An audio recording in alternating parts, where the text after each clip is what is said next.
Jeff Burton succeeded in the first 500-miler on this track. Mark Martin claimed the second 500 here. And last year, Texas Terry Labonte administered a Texas whipping to the elite of NASCAR. In the last 3 years, this race has been for many a matter of survival.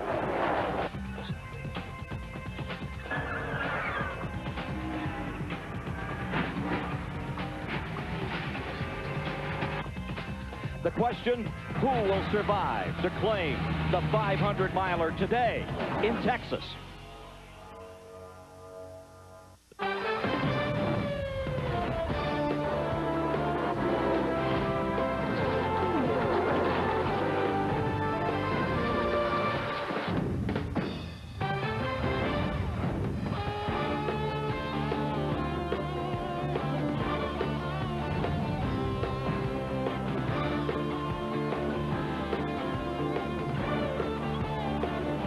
It is the lull before the storm, the quiet time, before all that pent-up power and energy is directed onto this mile-and-a-half track for the DirecTV 500. Winston Cup stock car racing returning to Texas. And there you see the starting field on pit road, 43 strong for $4 million, about to unroll in all of its passionate glory and action. Let's go trackside right now. Hello, everyone. Ken Squire with you. We're just about there, just about ready for that command to get this race underway. But for a moment, we'll spend it with Dick Berggren and one of the all-time favorites here in Texas.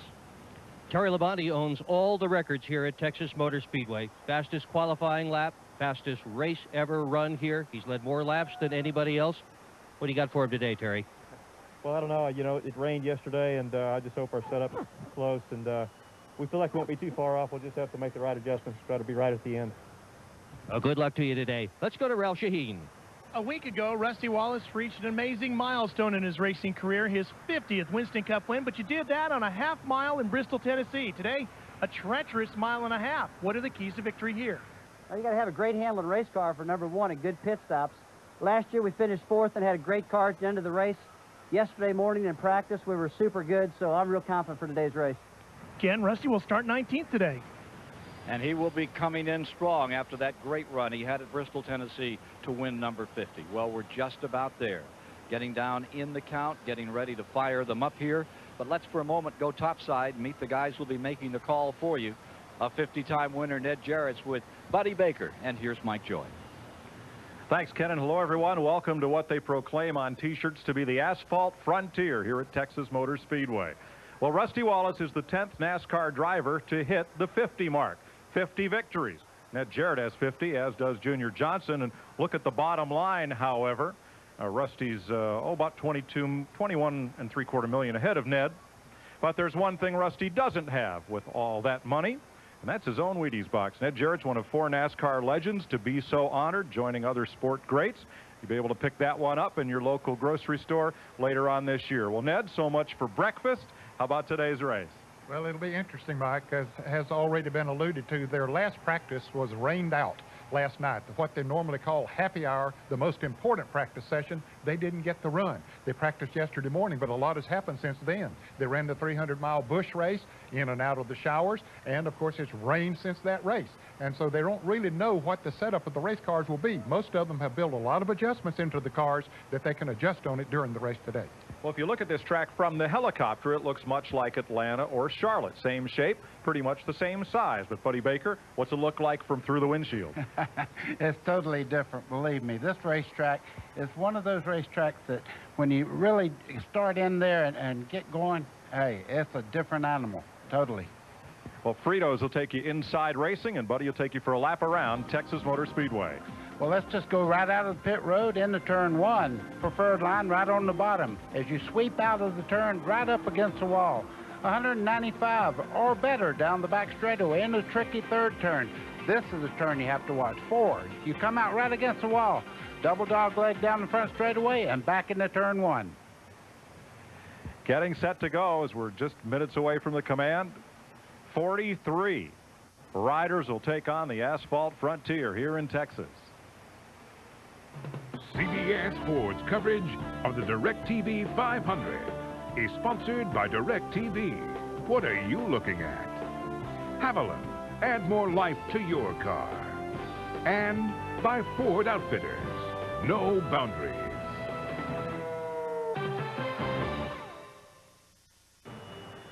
Whether it's a dirt track in the Dakotas or here on this giant Texas Motor Speedway, here are the words that will raise the hair on the back of your head. Please welcome once again, ladies and gentlemen, the Grand Marshal of today's DirecTV 500, Mr. Larry Latham, with those most famous words in motorsports. Gentlemen, start your engine!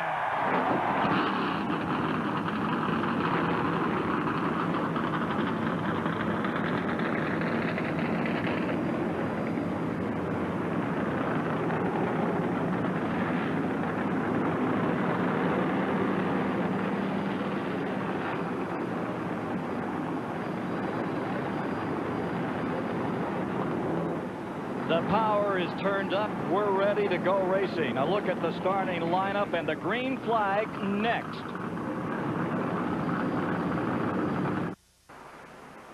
Flying high above Texas Motor Speedway. Now this is the way to get to the racetrack. Providing aerial pictures for you today, the Bud 1 Airship, Budweiser, official beer of NASCAR. Let's have a look at our wrenchhead.com starting grid for today's 500-miler. 26th career pole for Terry Labonte, the defending champ of this race, and Kevin LePage has his second front row start this year. Scott Pruitt, his second top 5 start of the season, and Dale Earnhardt Jr. He's been in the top 10 6 times this year. Dale Jarrett, the Daytona 500 winner, twice runner-up here, and Steve Park, who was 4th at Atlanta and 7th at Bristol. Rookie Jeff Fuller, the former modified champion, has his first top 10 start, and Jerry Nadeau, his 3rd top 10 of the season. Ward Burton, the winner 2 weeks ago at Darlington, and Mark Martin, winner of this race 2 years ago. Mike Skinner, who came so close to that first career win in Atlanta, and Joe Nemechek, who was 4th here in '98. Matt Kenseth, who leads the Rookie of the Year chase, and Bobby Labonte, winner at Rockingham. Stacy Compton has his best start of the season, and Chad Little.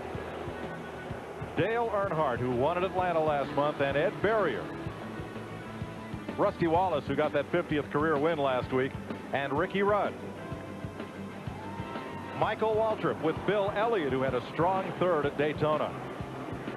Jeff Gordon hasn't won since Charlotte in October, and Dave Blaney makes his Texas debut. Brett Bodine cracked the top 25 in qualifying, and Johnny Benson coming off that impressive runner-up finish at Bristol. Kenny Irwin, last year's pole sitter, and Dick Trickle in the Joe Bessie Jeffrey Bodine car. Gary Bradbury makes his first start of the season, replacing Rick Mast in the 41. Darrell Waltrip, 3-time Winston Cup champion, solidly in the field. Jeremy Mayfield, 5th here last year, and Kenny Wallace, his 4th start at Texas. Adam Petty is NASCAR's first 4th-generation racer today, and Rick Mast has moved into the A.J. Foyt car. Elliott Sadler finished in the top 10 here last year, and Ken Schrader, 9th at Daytona. Then the provisional starters, Jeff Burton, who won this race in '97, and Tony Stewart, last year's Rookie of the Year. Sterling Marlin, who has 2 top 10s in Texas, and John Andretti looking for his 3rd career victory today. Jimmy Spencer, 7th here 2 years ago, and Bobby Hamilton with 3 Winston Cup wins to his credit. And finally, Robert Presley, who scored a career-best 3rd-place finish here 2 years ago. In fact, there were 5 drivers who failed to qualify for this race. Todd Bodine, Wally Dallenbach, Dave Marcus, Kyle Petty, and Robbie Gordon. Only 0.6 of a second separated first and last. Manufacturer's breakdown in today's field, there will be 18 Fords, 16 Chevrolets, and 9 Pontiacs. You see that Ford is leading right now with 3 wins this year, over 1 for Chevrolet, 2 for Pontiac. 43 drivers will start this field today. 334 laps for 500 miles, purse of over $4.3 million. The fuel wind is 60 to 63, 65 laps. Race record was set last year by Terry Labonte at over 144 miles an hour. We'll be riding with 7 different drivers in today's 500-mile race. Dale Earnhardt Jr., the Budweiser Cam, starting from 4th position. Mike Skinner with the Lowe's onboard camera in his Richard Childress Chevrolet. He'll go off 11th. Bobby Labonte has the Circuit City camera inside his Joe Gibbs Pontiac, starting 14th. Ricky Rudd with the Texaco Haviland camera in his Robert Yates Racing Ford, the 20th starter. And the Siemens camera is in Dave Blaney's Bill Davis Pontiac from 24th spot. Johnny Benson coming oh so close to that first win. Here's Benson, the Lycos.com camera in his Tyler Jett Pontiac, and Tony Stewart with the Home Depot camera in his Joe Gibbs Pontiac from 38th position. Let's go pit side and Bill Stevens. Several teams are debuting brand new cars here in Texas this weekend. One of the surprising aspects of that is Dale Earnhardt. He's got a brand new car here. He did not run the car here in Texas that he won in Atlanta with. Now that's kind of a surprise. Sorry, Bill, we'll be back to you in a moment. Let's try Dick Berggren on pit road. I'm listening to Mark Martin in the number 6 car. That is one of the fastest cars out here. They are so comfortable with the setup that they have in that thing, even though they only had one practice session on the race setup. They didn't touch it this morning, Mike. He has won more than half the stock car races out here. Let's go to Ralph. Dick, as far as the front row is concerned, this race is really going to start on lap number 3. Terry Labonte is going to make sure he leads lap number 1. They're hoping to help Kevin LePage lead lap number 2, who is sitting right next to him. That will give each of those teams 5 bonus points for leading a lap. After that, it's every man for himself. Trying to tame Texas. Boy, that's been a tall order here over the short history of this beautiful speed plant. The track, which has 173,000 seats, say that they have more season ticket holders than do the Dallas Cowboys. This track has been very successful with both NASCAR and Indy Racing League events since it opened. Ken Squire? The wind is gusting now, sometimes 10 to 15 miles per hour from the north to the south. That means they get a little kick going into turn number 1. It follows them down the front straightaway. Michael? Getting set for this race to start. They're about half a mile away. You could see them zigzagging back and forth. They're getting a little heat in the tires and also cleaning the racing surface of the race tire. It's cool out there. The folks in the stands, sweaters, jackets, things are about to heat up. Makes for faster racing. Cool weather, overcast, tires will adhere well to the pavement, and the engines will breathe well as well. Pace car is in. The 4th DirecTV 500 is set to go green, and we're racing in Texas.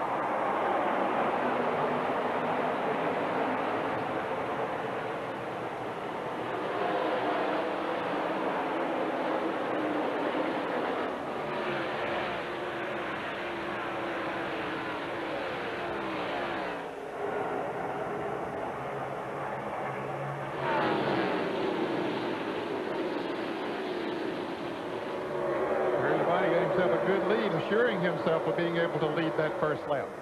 Kevin LePage from the outside pole did not quite get the go at the green, and Scott Pruitt has slipped underneath him for 2nd spot. LePage is 3rd. And Dale Earnhardt Jr. there in the 8 car is in 4th place. He has a very strong car. In practice, he was as good as anyone. You can see a lot of side-by-side racing back in the pack. Those first 5 or 6 cars are single file. Dale Jarrett 5th, Steve Park in 6th, rookie Jeff Fuller in 7th. Then here's the first side-by-side battle. Ward Burton. After that practice crash, he and Jerry Nadeau tussle for 8th place. Boy, it was amazing, Mike, that after that crash, he'd gotten no laps on that Pontiac that he's driving here today. Before qualifying, went out and qualified at 9th, and looks like he has a good car for race setup. Riding with Mike Skinner, that's Ward Burton just ahead. Mike, you can see how flat the track is as they enter the turns. That's one thing they told me about the racetrack. If you start in, it's very, very flat, and the car floats into the corner. Lead change, turn 1, Scott Pruitt. A NASCAR rookie, well, pretty much in name only. He's tamed champ cars, sports cars. Here he is in the Cup circuit. And Dale Earnhardt Jr.'s moved into 3rd place now as they go down the back straightaway into turn 3. Earnhardt Jr. looking over the rear spoiler. Labonte, here he comes. And on the inside, made it look easy. Boy, he has some horsepower under the hood of that Budweiser Chevrolet.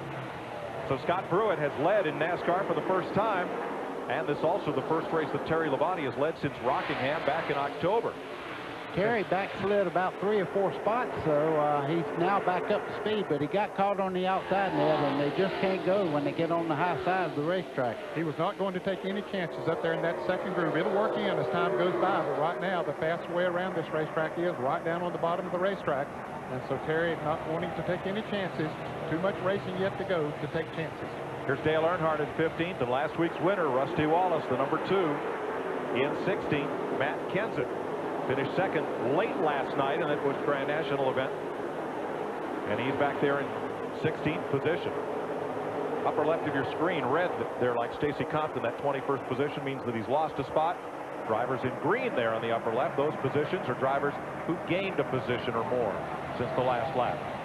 Boy, Scott Pruitt's making this thing look pretty easy in the 32 car. He took the lead, and he's actually stretching just a little bit, but there's some cars behind him moving up pretty quick. One of them, Dale Jarrett.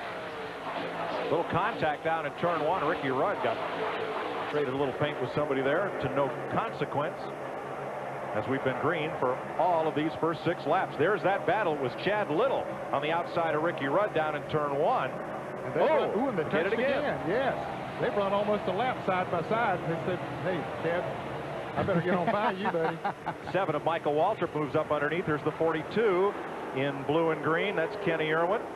And Johnny Benson trying to move up as they've pinned that 97 of Chad Little to the outside. From Ricky Rudd's car, looking back at Michael Waltrip's number 7. And up front, things have heated up for the lead. It has that. The 8 car there, Dale Earnhardt Jr. has moved closer and closer on Scott Pruitt, and he brought Kevin LePage right along with him. You ride with Dale Earnhardt Jr., defending Busch Grand National champion, as he looks over the Ford of Scott Pruitt. Well, Mike, we were right here when this young man won the Busch Grand National race a couple of years back there, and he won his first race ever right here. He loves this track. They run 1-2. Pruitt the leader, Earnhardt Jr. in second. Now Terry Labonte, who's led 3 of the 4 Texas races, including this one, has dropped back to 6th place. Let's go to pit road. What's the problem? Mike, that number 5 has gotten pretty loose. The Chevy not handling the way he needs it to. So he is just going to drop back a little bit, try to be patient, and get that car a little bit tighter, and they get him in for their first round of pit stops.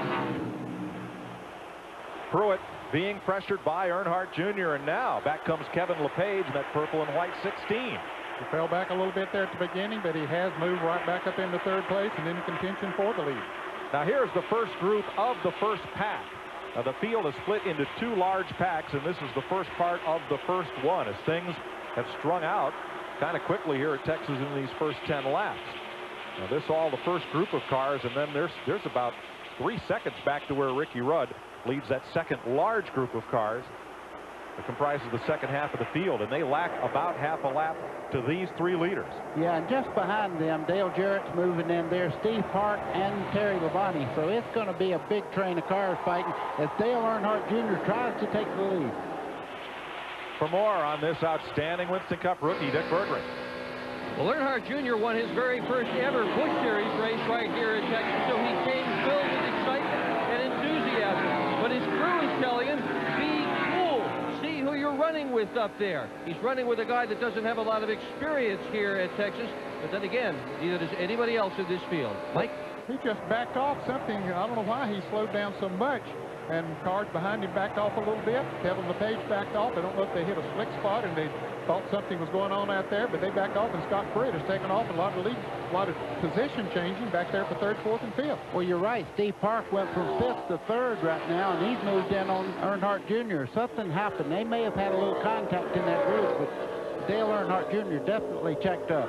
He was right up and under Scott Pruitt 2 laps ago, and now he's fallen 7/10 of a second behind. We look back at the 3rd place car of Steve Park, and he also drives for Dale Earnhardt Inc. He is Earnhardt Jr.'s teammate, and what a last couple of races that Park has had, including his first ever Winston Cup pole. Dick, what happened to Dale Jr.? Well, there's all kinds of colors of things and clothing in this grandstand, Mike, and he looked up there and thought one of those yellow jackets was the caution light. Backed out of it for just a second, because here in Texas you don't want to mess around with a caution light. But look at him, he's doing fine. He's closing right back in on Pruitt. Well, it is, but that was a strange moment out there, really. I mean, they just slowed down, and Pruitt just kept going, and everybody else started passing everybody else back there for that third, fourth, and fifth, sixth positions. The one thing that is happening, though, the aid of Dale Earnhardt Jr. has caught Pruitt again. He's tightened right up. As we go back to Matt Kenseth here and Rusty Wallace as they fight back in the pack. This will be for 14th position. Last night's second place finisher against last week's Winston Cup winner.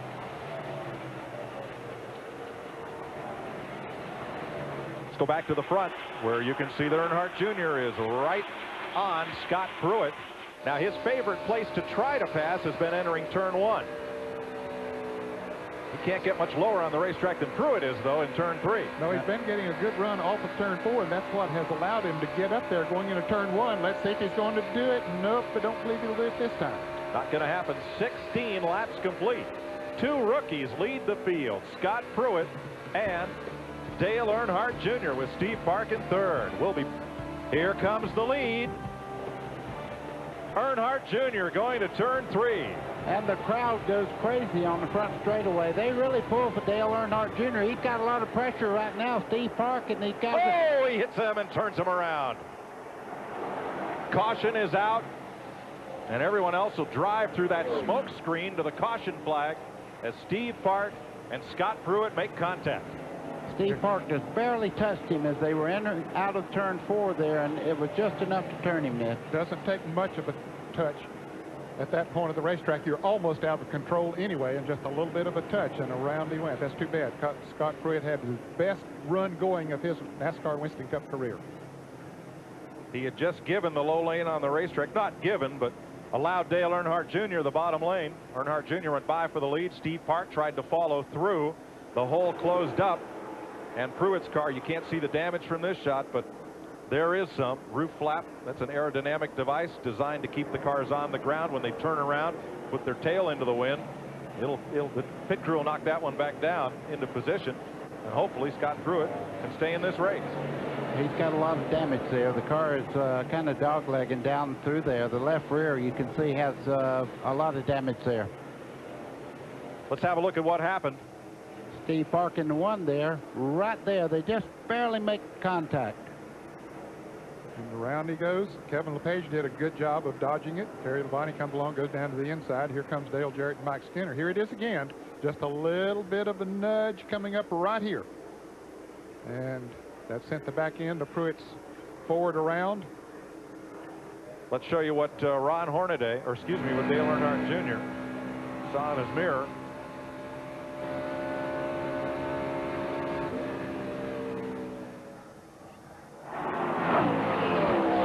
Mike, it's amazing there wasn't more contact there. They were leading the race. They were the first 3 cars, and it was a miracle that a lot of people didn't get caught up in that wreck.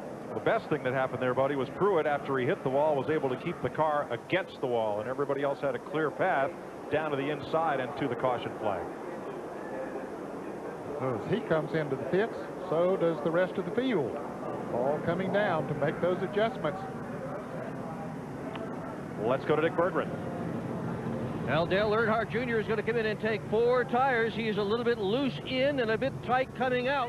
They're going to try to adjust the car for that, in part with tire pressure at least. Crew now over the wall.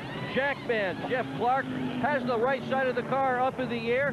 4-tire change. Right front tire bounds toward the 32 car. And let's go to Ralph Shaheen.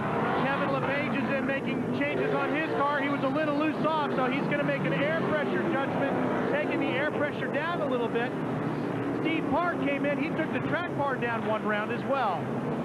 And a spinner as Elliott Sadler gets turned around. He got shuffled off the edge of the asphalt as everyone merged out coming out of their pit. And with all the rain last night, he was stuck in the mud. And Mike, one thing that happened here, a lot of the cars that were running back in the pack only took on 2 tires. So they were coming down, they were pitting back down pit road. They were coming at a pretty good clip, and he was there, and he was coming out, and as you say, got clipped as, or was he coming in?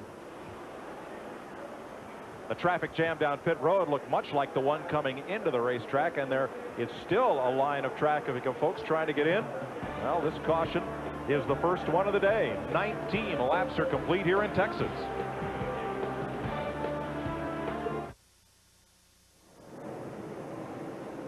Welcome back to Texas. We're under caution. On this replay, watch the 1 of Steve Park and the 5, the red car, Terry Labonte. Everybody's trying to get out to that outside lane, and they just squeeze Elliott Sadler off into the grass, which is very wet. Yeah, he was pitting on the far end of the pit, so he'd already made his pit stop and was coming out and just got squeezed over there.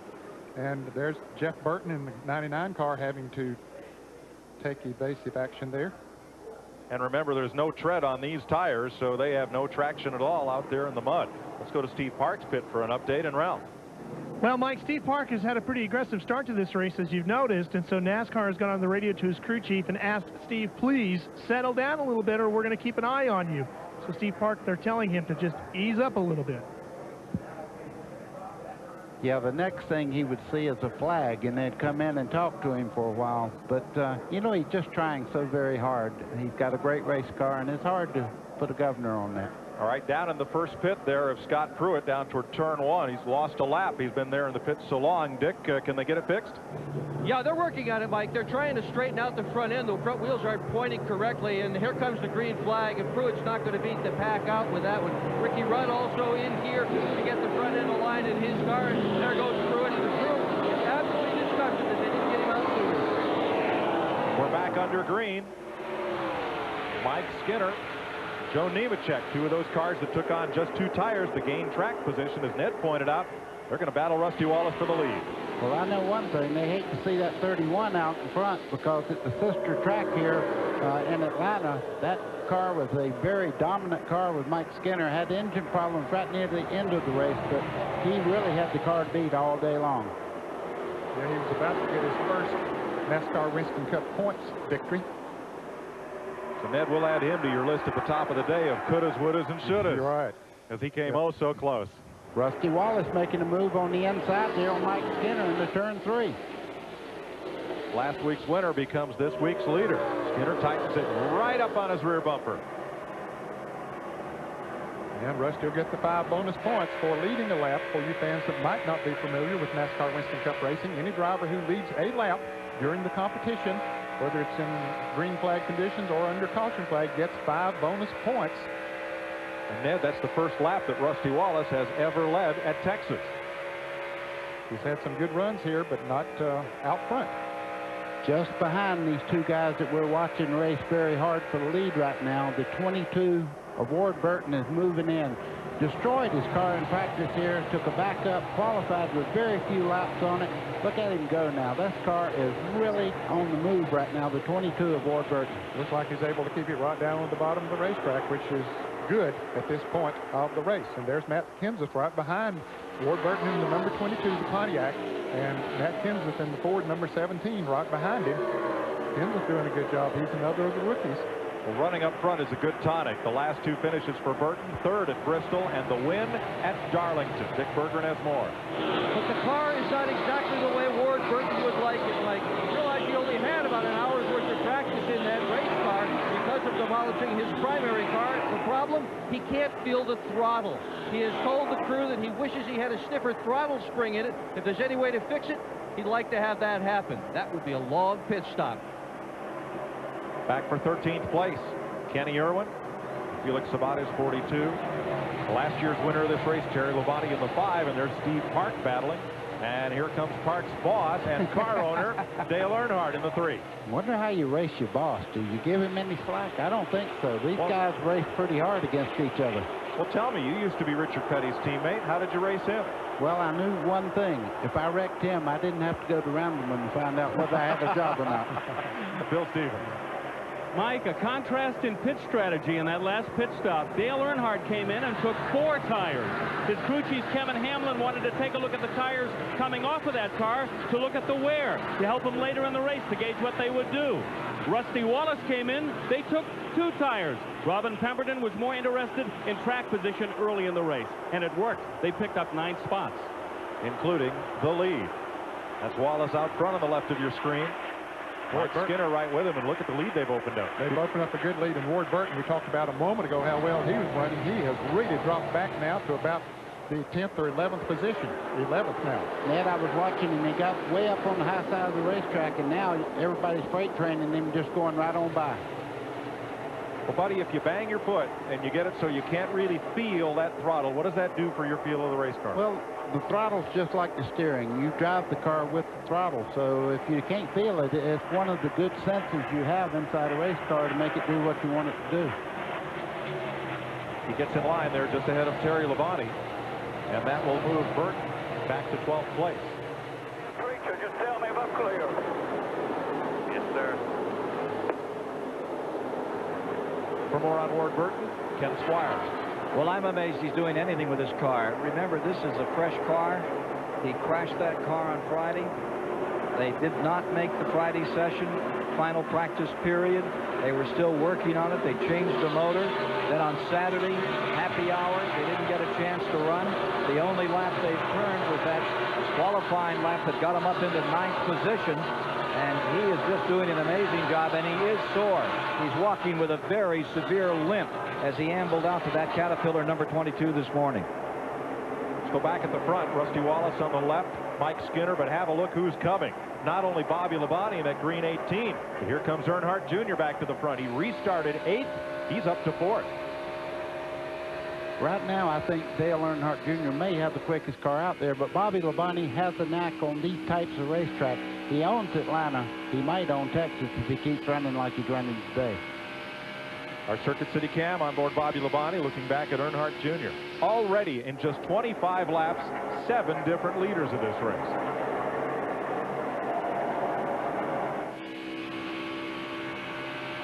Labonte looking ahead at race leaders, Rusty Wallace in the Ford and Mike Skinner's Chevrolet. For more on Labonte, here's Ralph. Mike, I spoke to his crew chief, Jimmy Maycar, this morning in the garage area about why he thinks Bobby Labonte is in this position now to really chase a championship. He says, I noticed Bobby noticing the little things more than ever before. He visualizes everything around him. He didn't used to do that before. The little mistakes would cost him a place or two here or there, which cost you big points in the chase for the Winston Cup. Not anymore. Bobby Labonte is a mature driver ready to claim his first title. Runner-up for the championship last year.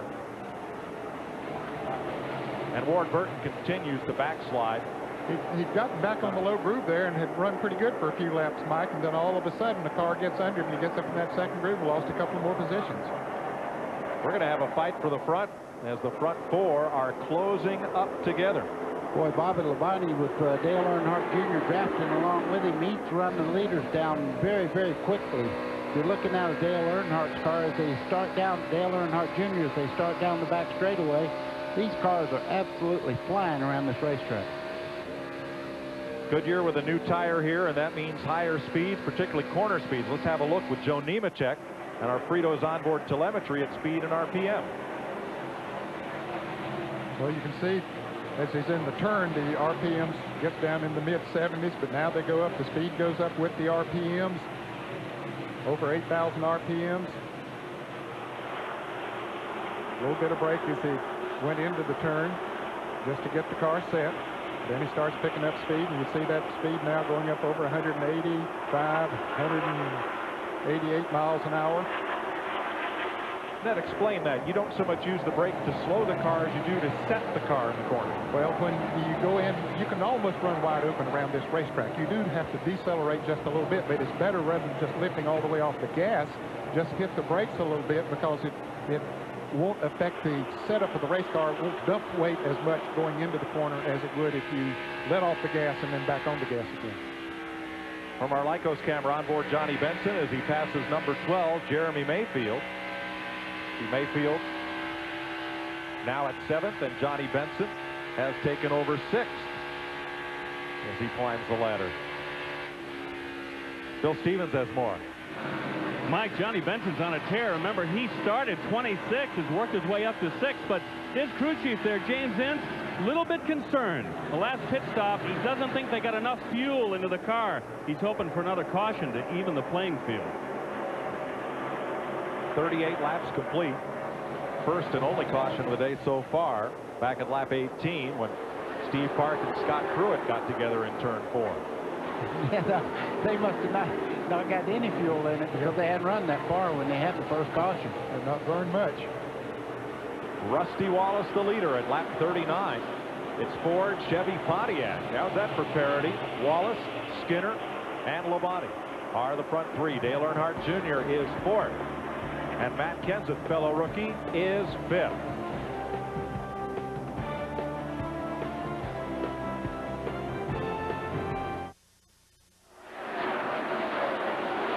Four laps are complete in the DirecTV 500. Rusty Wallace's Ford continues to lead Mike Skinner's Chevy, Bobby Labonte's Pontiac, and the Chevy of Dale Earnhardt Jr. Now there's your front four, and they have opened up quite a gap on fifth place Matt Kenseth. It's 3.2 seconds from Earnhardt Jr. back to the fifth place car. Not anymore. Johnny Benson just got by him to take over that spot. So move Benson up to fifth and displace Kenseth to sixth. There they are at the bottom of your screen. New paint job for Benson this week.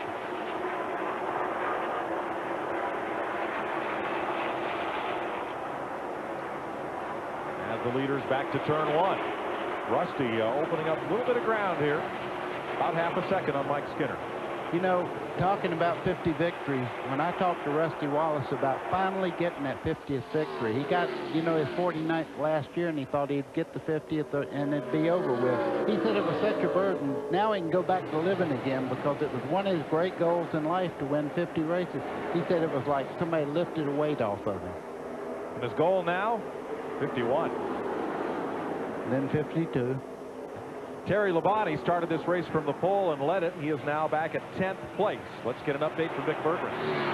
We can really have a neat time down here listening to the drivers on the radios talking to their crews. And about 8 or 9 laps ago, Terry Labonte radioed to his and said, I really need more engine. He was complaining he just didn't have enough motor. That's when he was behind Mark Martin, the number 6. That very same lap, he closed about 3 car lengths on Martin at the end of the straightaway. You only do that one way, motor. Since then, he has gone by Mark Martin. He's closing in on the leaders. So he maybe doesn't have as much motor as he'd like, Mike, but he's got a good bit of it there under the hood. Ned, did you ever meet a driver who had enough motor? No, I don't think so. No. I never have either. No, everybody wants more power. For 11th place, Mark Martin now has Steve Hart right behind him. Most of Hart's career spent in the open-wheel NASCAR Modifieds, where he finished second in the championship. Spent some time in Dale Earnhardt's Busch car. Almost won the Busch race here in '97. Was running up front. The lapped car took him out. Mike, our leaders in just a moment or two are going to be in lap traffic, and I'll tell you that makes a lot of difference in race cars a lot of time. When you start running other cars down, it changes the aerodynamics of the car, and what's good working up to lap traffic don't work as well after you get up there. Rusty Wallace is going to lap past Scott Pruitt. Pruitt will now be 3 laps down. He lost 2 in the pits as a result of his collision with Steve Hart that brought out the race's only caution so far back at lap 18. Darrell Waltrip could be the next driver to go a lap down. He's not quite in the picture there, but he's not too far ahead of Rusty. There he is on the left of the screen. Running well over the race record set last year by about 10 miles an hour, but it's early yet. As Dick Berggren told us in the pre-race show, an average of 9 cars crash out of this race every one of the 3 years it's been held. So we have a ways to go. Remember Elliott Sadler, who got off in the mud outside the pit lane? There he is. He's picked up 20 spots from where he had to restart after spinning out there. Now runs in the 21st position. Sadler, Jarrett, Labonte. Labonte making that outside pass, similar to what he made when he passed DJ for the lead a year ago in this race. Terry takes over 9th, DJ back to 10th.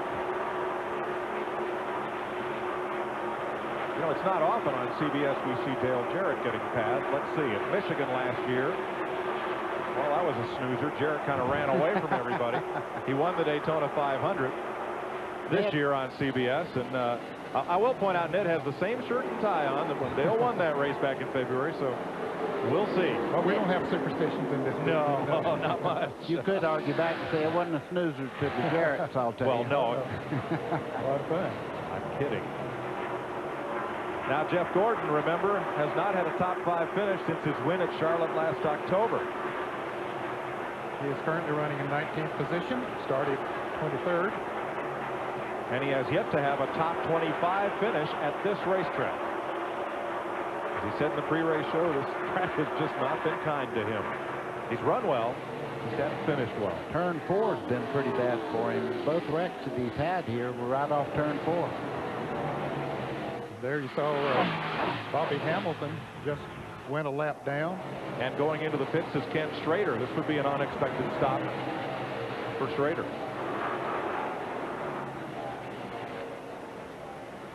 He'll put at least right side tire on his Pontiac. As you watch second place Mike Skinner on your left and third place Bobby Labonte to the right. They are 0.7 of a second behind race leader Rusty Wallace. Schrader away, but he's going to lose a lap with that pit stop. Yeah, there goes the lead car by the start-finish line down into turn 1. So, yeah, he's a lap down just by making that pit stop. They're running around the track now in between 29 and 30 seconds. And they can make a pit stop in about 16 seconds. But when you slow down and get your speed back up, it's impossible to make a stop and not lose a lap. Battle for 10th place. Jeremy Mayfield. And Terry Labonte. Now here's Wallace about to lap Rick Mast, the new driver for A.J. Foyt. Mast had been contracted to Larry Hedrick in the 41 car, but here he is in A.J.'s car. He's been signed by A.J. for the season. Mike Bliss started out the year, and then Dick Trickle aboard. For more on Rusty Wallace, let's go to Bill Stevens. Well, Mike, we already noted that they came in on that last pit stop and got 2 tires. However, they may be paying the price. Robin Pemberton, the crew chief for Rusty, just told me that car is getting tight now. Rusty is turning the steering wheel. The car does not want to respond as it should. So they got the track position they wanted, but now they're hoping for that yellow flag so they can get them in and make the adjustments they'll need. Second place is heating up. Here comes Labonte closing in on Mike Skinner's second position. It's still Ford, Chevy, and Pontiac in the front 3 spots here in Texas. CBS Sports coverage of the DirecTV 500 continues after this message and a word from your local CBS station. How unpredictable is Texas Motor Speedway? Of the top 7 drivers right now, 5 of them have never won a Winston Cup race. Mike Skinner in 2nd, Dale Earnhardt Jr. in 4th, Johnny Benson in 5th, Matt Kenseth in 6th, Kevin LePage in 7th. Only leader Rusty Wallace and the man you're riding with, Bobby Labonte, know the way to victory lane in this division. Boy, if I was ever to run another race, I'd love to have a car that would stick to the bottom like Bobby Labonte's car was in turns 3 and 4 just then. That car looks like it's on a string, right down on the white line, picks the throttle back up, never moves off that white line. Fastest man on the racetrack, buddy, is Jeff Burton. He is up to 10th after starting 37th. First round qualifying, didn't get fast enough. Second round rained out, so he had to take a provisional start. He's gained 28 spots. And his crew chief, Frankie Stoddard, started out as a youngster in the pits, watching whatever Butch Elms did to his car at Little Quarter-Mile Dirt Bear Ridge Speedway in Vermont. To find out how Stoddard got from there to here, you'll have to pick up the inaugural issue of Dick Berggren's new magazine, Speedway Illustrated. Great story on Frankie Stoddard, and that'll be on newsstands May 1st. We saw Bobby Labonte take over 2nd place from Mike Skinner. Yeah, that car is very, very good. Talking about the 99 car, though, they spent last year just setting up for the race. They didn't worry about qualifying. They started in the back so many times that they're good at this. They can work their way to the front. Certainly nothing new for them.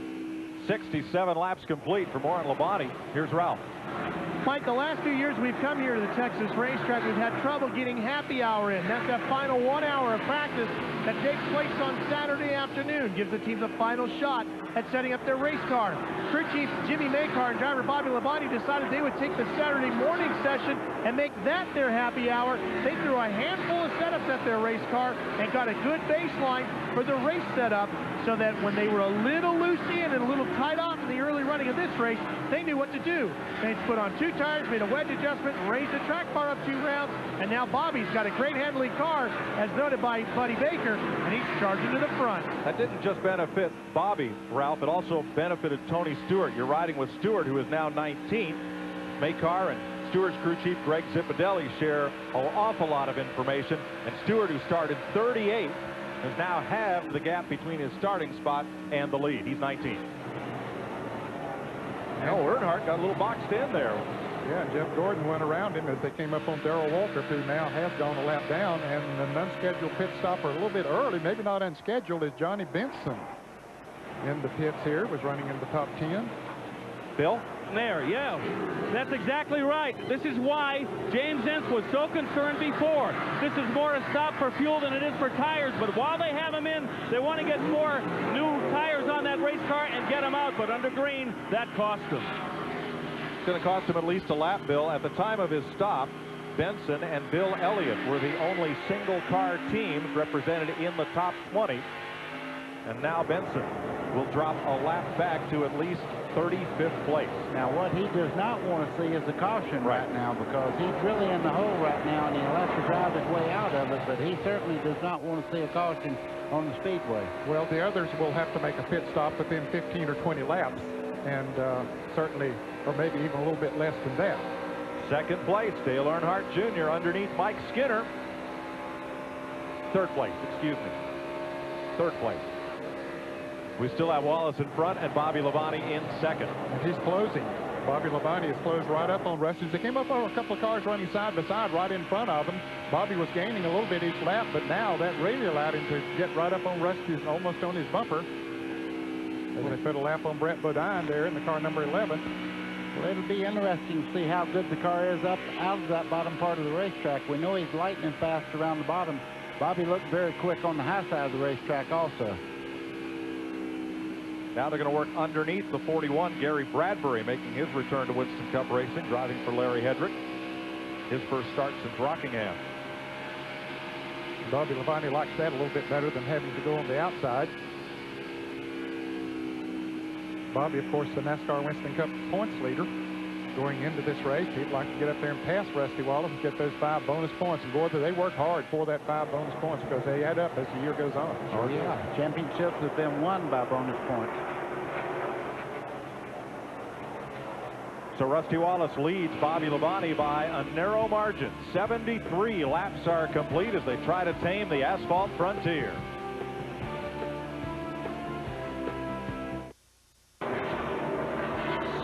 "79 laps have been completed, 115 miles, and at the present time, Bobby Labonte has pushed that car out in front of Rusty Wallace, who's been fighting for second place, and looks like he's losing that right now to Dale Earnhardt Jr.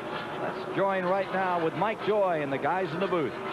Pit stops have begun. Ken Stacy Compton has just been in. Scott Pruitt for a second time, and now Ward Burton is making his first green flag pit stop of the day. Bobby Labonte has taken the lead, and Dale Earnhardt Jr. to second. Here's Rusty Wallace, though, on pit road. As soon as Wallace surrendered the lead, in he came. Let's check first with Dick Berggren. Well, Ward Burton is going to be coming in because the handle has absolutely gone away on that race car. They think he may have a tire going down. They're also ready to put a rubber in the right rear spring of that car. This is going to be a long pit stop as a result of the work that they are in the process of doing. Let's go to Bill. Rusty Wallace halfway through his pit stop, 4 tires, another pound of air in the right rear. They were going to make a chassis adjustment, but called it off, filled the car with fuel, and he gets out. A very good pit stop for Rusty Wallace. Brett Bodine is in, so is Wallace's teammate Jeremy Mayfield on pit road. Robert Presley and Jeff Gordon come to the pit lane, and here's Dale Earnhardt and Michael Waltrip. Sterling Marlin gets his service and goes back out. Ricky Rudd is coming in. John Andretti is coming in. These are all scheduled pit stops now. They are, Ned, and the 2 leaders are still on the racetrack. You talk about a calamity right now. If the yellow was to fly now, it would really make some of these cars have to work very hard to get back up towards the lead. Jeff Fuller, Terry Labonte making pit stops. Joe Nemechek is in. Bill Elliott and Tony Stewart. Bill? Dale Earnhardt is in. That's an ill-handling race car. They made 2 chassis adjustments on the car, 4 tires. They even changed the air pressure in it. They are working from behind here. The car is not responding to Dale. Here's the race leader, Bobby Labonte on pit road. Kenny Irwin is in as well. Darrell Waltrip and Matt Kenseth making pit stops. Here's Ralph. Bobby Labonte making his way down pit road. 3,500 RPMs is what he's watching on the tachometer, so he stays right at the right pit lane speed. He brings it to a stop. They're very happy with the handling on this car. They're not going to change anything but 4 tires, and they're going to also put in full 2 fuel loads as he comes in to change tires on the left side now, with Jeff Chandler working at one end and very quick at the other, and he is underway. Adam Petty, Mike Skinner, and Dale Earnhardt Jr. all coming in for scheduled pit stops. Dale Jarrett comes in as Bill Elliott goes out. Let's go to Dick. Junior's crew anxiously anticipating his stop. Down pit road, he slides to a stop. 3,500 RPM, they kept telling him. Did not want a speeding penalty. He slowed, he stalled the race car. But Tony Eury Jr. now around the left side of the race car. He's the front tire changer. Son of the crew chief, almost done. Junior, another great stop. Dave Let's Blaney go to Ralph. did trickle in. Ralph? Mike, they just completed a stop on the 31 car. That car wasn't handling perfectly, but they made some adjustments on the 31 to get him ready, and he's backing out. Kevin LePage, Ed Barrier, Steve Park, Mark Martin, and Jeff Burton on pit road. 85 laps complete. These are the first green flag pit stops of the day. LePage led the last lap ahead of Park and Martin. They've all pitted. Bill? Steve Park is in. They just put 1 round of wedge into the race car. They're finishing up the left side tires. Little bit of a hang up and a little lazy getting out of the pits. They also took 2 cans of fuel, and away he goes. And look at this battle. Rusty Wallace, Dale Earnhardt Jr. and Johnny Benson all battling. Now Johnny Benson, this has put him back in the cycle where he wanted to be after having to make that early pit stop, so it's worked out well. But he'll have to stop before they do again if this thing continues to go green. But right now, he's in great shape. Yeah, this will be the battle, I think, for second place, Ned. Everyone on the board above them, and caution has come out. Caution flag.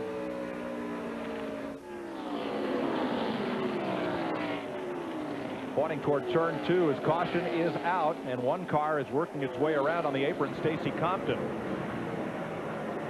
has made contact. Oh, the left rear end's almost out of that car, buddy. Yeah, the right rear's got some damage to it, and the right front tire you can see is very, very flat. He was up against the wall at some point in that wreck. Well, Stacy Compton has been thrown and hogtied here by the Texas Motor Speedway, and we're under caution for the second time today. And I believe everyone made pit stops under green before that caution flag came out. The only exception might be Jimmy Spencer. And Jimmy had gone a lap down, so that did not affect the leaders that much. But certainly gave him a big break. It'll probably put him back on the lead lap. Bobby Hamilton comes in as we go to caution. And there's a look at Spencer. 11 leaders today, ties the record. But we're not even halfway home. Stay with us.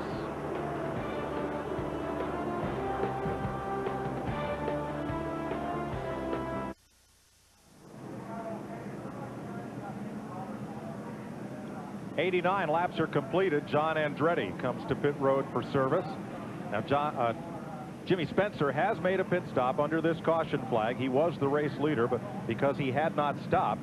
And Johnny Benson made a pit stop because he was out of sequence with the rest of the cars, having pitted early. Let's show you why we're under caution here at lap 89. We see that car coming off of turn 4, or was that turn 2, buddy? Anyway, it looks like he blew a tire. He was going in turn 1 and actually got a little bit sideways there and then just got right up into the wall. Looked like maybe a tire might have gone flat, but he lost the back of the car first before it got up into the outside wall. So rookie Stacy Compton from out of the NASCAR Craftsman Truck Series had his best qualifying effort of the year, and looks like the Mark Melling car is out of the race. Let's check on pit road with Ralph. Many things to focus on while they're making their pit stops. Well, CBS is always trying to come up with new ways of giving the viewers at home something different to look at. So we mounted this camera on Bobby Labonte's pit board. They stuck it out. Bobby made his pit stop, and when he was leaving, instead of commenting about the great pit stop or how the new tires felt or whatever, Bobby said, "Hey, that's a pretty cool camera guy he's mounted up there. That's pretty neat." So you would think they'd have so much on their mind. Instead, they're busy just noticing everything. Dick? There's Bobby Labonte. And in one lap, we'll go racing. Bobby Labonte is the leader. Rusty Wallace in second, Dale Earnhardt Jr. in third. Now Ward Burton, complaining of handling problems, now has dropped off the lead lap back to 38th place. Dick Bergman. Yeah, they came in here, Mike. They took all 4 tires off. Tommy Baldwin, the crew chief, climbed underneath the car, took a look at all the springs, all the shocks. They bounced the car up and down. They said they could find nothing wrong with it, so they changed the air pressure right back to where they had started the race, where he was good. And they told him, good luck, buddy. And he's out there at 180 miles an hour. To Bill. Well, you've heard the term, we're lucky to be here. Well, that certainly comes into play for the Rusty Wallace pit crew. I talked to Robert Pemberton this morning in the garages, and he was sweating bullets. His pit crew was socked in by weather in Mississippi, waiting for an airplane to get him here to Texas. They finally got a flight, and they got here to the track exactly 1 hour before the green flag. 27 cars are on the lead lap, Bill. Bobby Labonte, the leader. Rusty Wallace, Dale Earnhardt Jr., Mike Skinner, Matt Kenseth, the top 5. Jeff Burton, Terry Labonte, Kevin LePage, Dale Jarrett, Jeremy Mayfield, the top 10. Steve Park, Mark Martin, Jerry Nadeau, Jeff Gordon, Joe Nemechek, that's 15. Elliott Sadler, Bill Elliott, Dale Earnhardt, Kenny Irwin, Michael Waltrip is 20th. Jimmy Spencer, Johnny Benson, Bobby Hamilton, Dave Blaney, Sterling Marlin, Ricky Rudd, Tony Stewart. Those are the 27 cars on the lead lap. Yeah, and those 4 cars on the outside, when they drop the green flag, are on the tail end of the lead lap, and this is very dangerous because they're going to fight to stay in the lead lap as hard as they possibly can. That's Dave Blaney, Sterling Marlin, Ricky Rudd, and Tony Stewart. Bobby Labonte right in the middle there. He's in the green car, and there are 4 cars that are on the tail end of the lead lap, as Betty said. Now there's more, Ned, because the cars that started on the inside, led by Jeff Fuller, were a lap down, and they're also in front of race leader, the green number 18. Right middle of your screen was Bobby Labonte. And he's on the inside of his teammate, Tony Stewart, trying to put him a lap down. Ride with Bobby Labonte as he works underneath Ricky Rudd. This is about the time, if you're Bobby Labonte, you have to tell yourself, you're fast, be patient, you have a car that can win, don't try to get them all in one turn. Tony Stewart lined up right behind. Boy, traffic jam in the back straightaway. It is heavy. 3 wide back behind the leader. And even that's the leader. Bobby Labonte made it 3 wide, going by a couple of cars there. One guy that really had it tough was Dale Earnhardt Jr. He got caught up in, when they dropped the green flag there, up in lap traffic there, and just really dropped back quite a ways. Now in front of Labonte, Jeff Fuller, Dick Trickle, up there trying to stay on the tail end of the lead lap. And Robert Presley as well. That's Presley just in front of Labonte. Ralph? Mike, when you're running in traffic like this, the way the air flows off the car in front of you, like it's doing right to Bobby Labonte, as you watch him chasing down the lead pack right now, that air can dramatically affect the way the front end of the car handles. Bobby Labonte was suffering what is known as an aero push. The air would come off of the car in front of him and make his car want to slide up the racetrack. Because now that there are 2 grooves working, Bobby feels he'll have a better opportunity to get around that aero push. He's got a pretty good distance lead on the second place car. It was 1.7 seconds last time they came past, with a couple of lap cars in between. But he's got to work this traffic. Rusty Wallace second, Mike Skinner, Dale Earnhardt Jr. battling side by side for third. Or fourth, rather. There's your third place car. Earnhardt Jr.'s rookie nemesis, Matt Kenseth. That's yellow number 17. Yeah, and he's got so much traffic around him. Jeff Burton there in the 99. All these guys are going back and forth around trying to get the advantage. You see Mike Skinner now got a little bit out of the throttle and give Earnhardt Jr. a break there in the center part of the corner.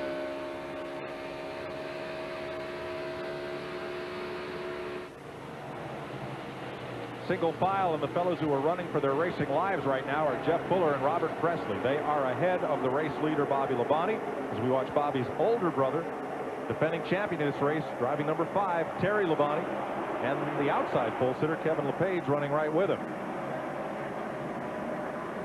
That just goes to show you, even cars that are a lap down, they have good race cars, because right now they've picked it up, and Bobby Labonte hadn't been able to get by them, and they're not holding him up. They've made pit stops, have fresh tires, and perhaps made adjustments on their cars, and they are good. Here comes Earnhardt Jr. alongside fellow rookie Kenseth.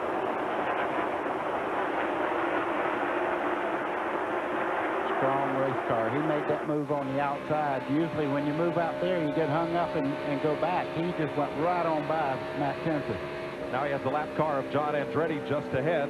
The Petty Pontiac. Working against the Bill Davis Pontiac 93 is Dave Blaney.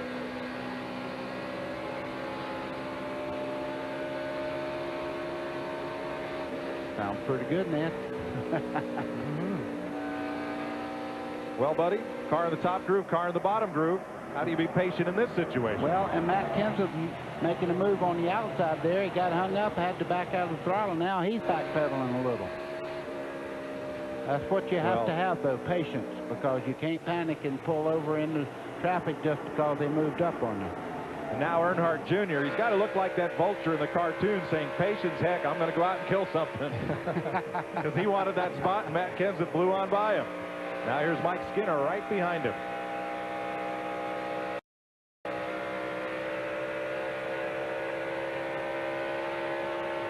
John Andretti on the outside of Earnhardt as they head down in turn 1. And you could see the car actually get sideways entering the corner there. That's what we call taking the air off the spoiler. As Earnhardt Jr. started to turn in the corner, Andretti was on the outside and the car just went sideways, getting off into turn 1. Saw a little wiggle from Skinner there as he got up alongside Andretti. And here comes Jeff Burton from a provisional start. Coming toward the front, number 99. Up to 6th.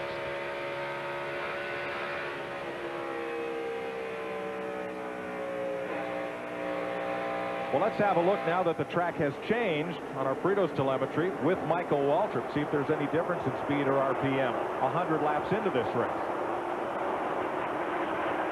Little traffic there. You see those RPMs going up there at about 8,600. Ned, they qualified 192 miles an hour, and people are saying, where's the 192 at right now? But this is race conditions. You don't have the front end blocked off. They tape the nose of the car to get more downforce. The air passes over the car better, and you have fresh tires and everything. It's the best conditions when you qualify. Right now in race conditions, you won't see those speeds. Bobby Labonte works over Robert Presley. Remember, this is one of Presley's favorite racetracks. He finished 3rd here 2 years ago. Driving at 77. I bet Bobby's saying, well, this isn't all bad. I'm still leading. Nobody's catching me, and I'm sitting here with lap traffic, and they're pulling me along. Now he has gotten past Dick Trickle, and now Labonte will put Presley a lap down. So the only car between Labonte and daylight is the Pontiac of Jeff Fuller. There's Fuller.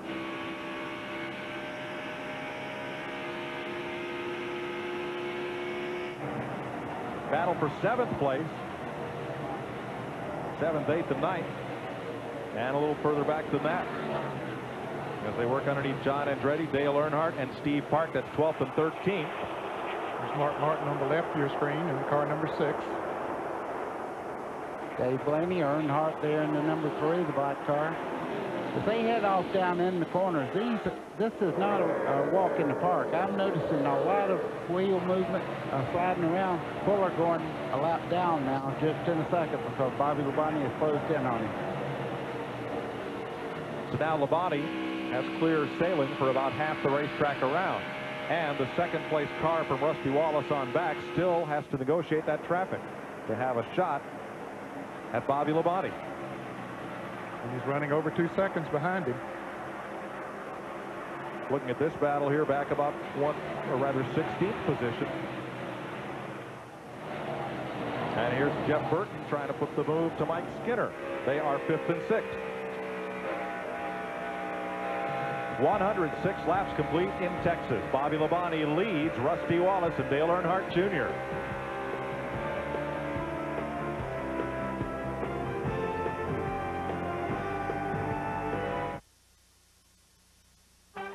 This CBS Sports Race Summary is sponsored by Nextel. How business gets done.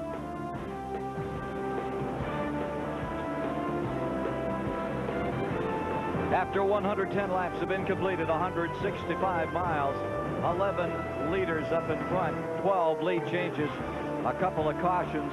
And Stacy Compton in that second caution, a big victim there. He crashed, got through it, crashed earlier, and we've just had an incident over in turn number 2. Let's get back with the story. Here's Mike Joy. Big crash up in turn 2, and there is one of the cars involved. Jeff Gordon again has been snake bit here in Texas. You see the damage to the hood and the left side of his Rick Hendricks Chevrolet, and there are other cars involved. Mike, you're right, and a car has been on top of that car. You can see the hood there mashed straight down where a car has been on top of the hood. Bill Elliott was definitely involved. He did get his car going and is going around the racetrack now trying to catch up. You see that debris on the racetrack. One car, light blue car, got up into the wall pretty hard. That could have been Jerry Nadeau. Let's have a look. Blaney loose, everybody checks up, and it's Nadeau who goes around off Gordon's bumper. Right behind Gordon was, and there's Bill Elliott. He's the one, buddy, that got up on top of Gordon. Right on top. They're going down through there on 2 wheels. As a matter of fact, Bill Elliott very lucky not to get upside down. Here it is again. They were running so close coming off of turn 2. See Chad Little in the green car getting slowed down. From Johnny Benson. Uh-oh, hole closed up too quick for him. Whoa, look at Bill Elliott. He could go to the Joey Chitwood show if he wanted to. He went down through there on 2 wheels. Here it is again as Nadeau goes hard into the wall. Now, I want you to watch the 93 right there, Blaney. Look how he gets loose, checks up, and everybody else just accordions behind him. Yeah, and he got touched by Nadeau. That really got Nadeau started on this wreck. Johnny Benson just caught up in the middle there, had nothing to do with it. Did a great job not to wipe his car out. And the 2 Dallas-Fort Worth sponsored cars, Nadeau's and Benson's, both in trouble. Now here's Elliott's car being pushed back to the garage area. A lot of damage on his Ford. Had that great run at Daytona, finished in 3rd place.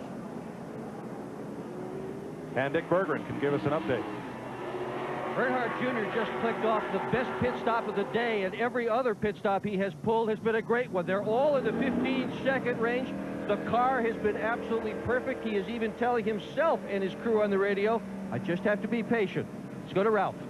Pretty happy down here with the pit stop on the 18 as well. The World Pit Crew Champions of 1999 clicked off a 15.4-second stop. They're pretty happy with the handling of the car. It was getting a little bit tight. They made a slight air pressure adjustment, went up just a touch on the air pressures here with the 18, Bill Stevens. Not too many happy people in the Rusty Wallace pit. That was the worst pit stop they've had today. An air hose was in the way. Rusty had to wait until they moved it from out in front of the car, and as we look at the leaderboard, they are sinking rapidly. We'll have to check, Bill, because there's very little apparent damage to Johnny Benson's car. He was the last car into that skirmish with Bill Elliott up on top of Jeff Gordon. They're doing a little dent and fender work on the right front, though, of Benson's car. So it may be a little more serious than we first thought. CBS Sports coverage of the DirecTV 500 continues after this message and a word from your local CBS station.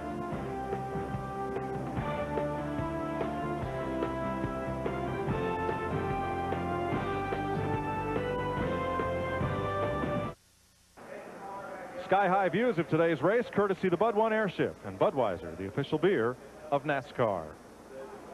115 laps complete. We're under the 3rd caution of the day for a crash involving at least 4 cars. In turn 2, Bill Elliott, Jeff Gordon, Johnny Benson, Jerry Nadeau were involved. It was the 93 of Dave Blaney that got up and out of the groove, and everybody checked up to try to take avoidance. Several ended up in the wall, and Elliott ended up on top of the hood of Jeff Gordon's car.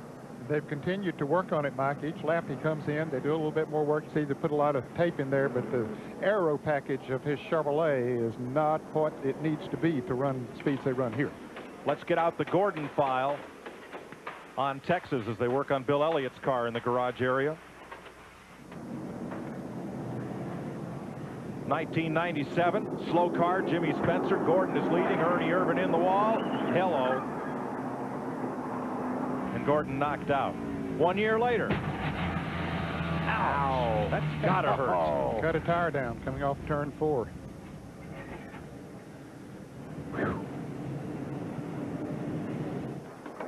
Last year, he finished 30th. That's Gordon's best run here. Bill Stevens is back there where all of the hammers are banging in the garage at Bill Elliott's car.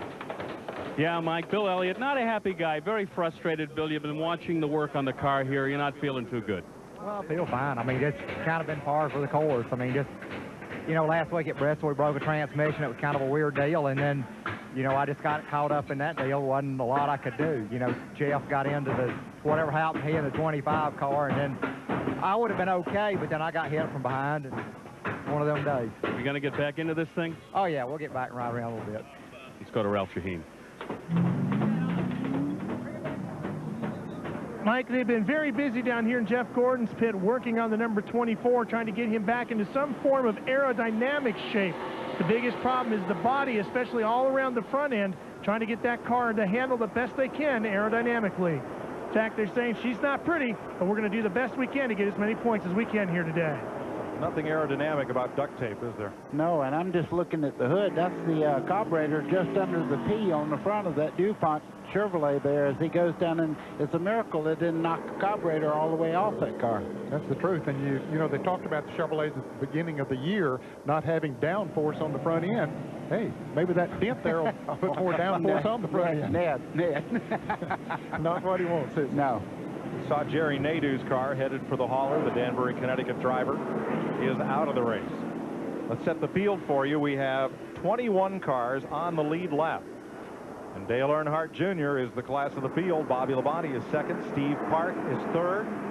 Mark Martin fourth, the highest he's been today. And Jeremy Mayfield is fifth in the number 12. Rookie Matt Kenseth is number 17. There's that yellow car in sixth place. Dale Jarrett seventh. Kevin LePage, the outside pole sitter, eighth. The blue roof white car is Rusty Wallace. He is ninth. Terry Labonte is 10th. Mike Skinner is 11th. Dale Earnhardt's 12th. Joe Nemechek, Elliott Sadler, Michael Waltrip, and also on the lead lap, Jimmy Spencer, Jeff Burton, way back, 17th. Kenny Irwin, Bobby Hamilton, Johnny Benson, and Jeff Gordon are still on the lead lap, but those cars were damaged somewhat in the turn 2 crash. Riding with Bobby Labonte here in the Interstate Batteries car with the Circuit City camera. I think I mentioned in the pre-race show, Mike, that we'd had 11 straight winners, not a repeat. Bobby Labonte is the only driver who has repeated during that period of time. He did win the last race of the season in Atlanta. Let's go green at lap 118. Treble front straightaway. Sterling Marlin slams into Elliott Sadler, and Marlin goes for a ride. Go, pace car, go. Man, the pace car was going down pit road. It looked like Sterling was on his way into there. A break for Dick Trickle. Dick Trickle's out in front of the race leader. And I think the caution will have to come out because Sterling probably won't be able to get out of that wet grass. Here comes Jeff Fuller trying to race the leaders back, and Tony Stewart. Tony Stewart trying to get back before Dale Earnhardt Jr. is not going to make it. Yes, he is. Tony Stewart made it, but Jeff Fuller didn't quite make it. It all happened on the restart, and again, it has rained so much here all day yesterday, and again last night, that these slick tires gained no grip on that very, very wet grass. Like his spotter, I'd say straighten the wheels. Exactly. That's what he needs to do, because that's he doesn't realize it has the wheels cut, I don't think. You've been stuck in the mud. I have, yes. Now you'll see the 21 of Sadler on the outside, and the problem, Marlin got squeezed up and right in to Sadler, and then Sadler had trouble getting going to speed. And we had talked about it before the race started. Anybody got in the grass today was going to be in trouble, Ned. Yes. Marlin is so wet in there. Marlin's now lost a lap. Slid down there on the end of that stuff. Now he's getting a little bit of help from the safety workers to push him out. He didn't need a lot of help, obviously. 2 guys were able to get him out of there. And we're back under caution again. And Elliott Sadler's car goes to the garage.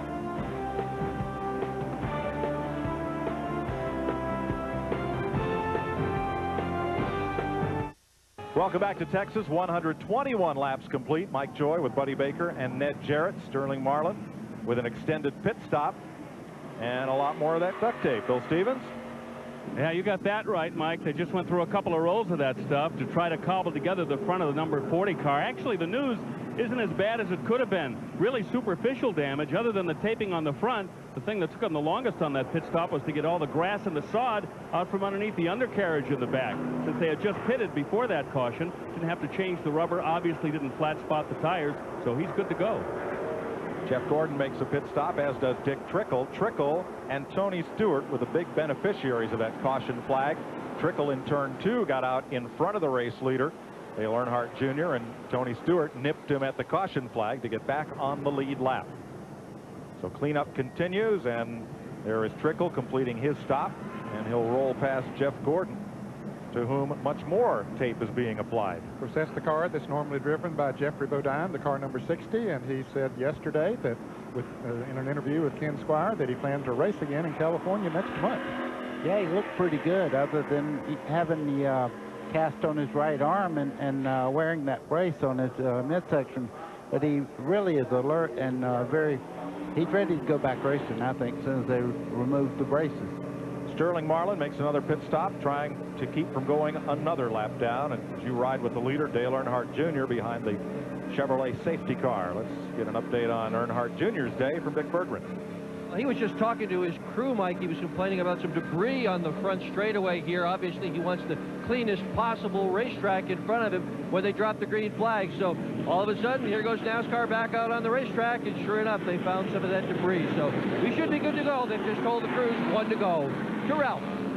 Bobby Labonte's having a lot of fun talking back and forth with his crew chief, Jimmy Makar. But if you think the life of one of these drivers is glamorous, here's an idea of what Bobby's schedule has been like.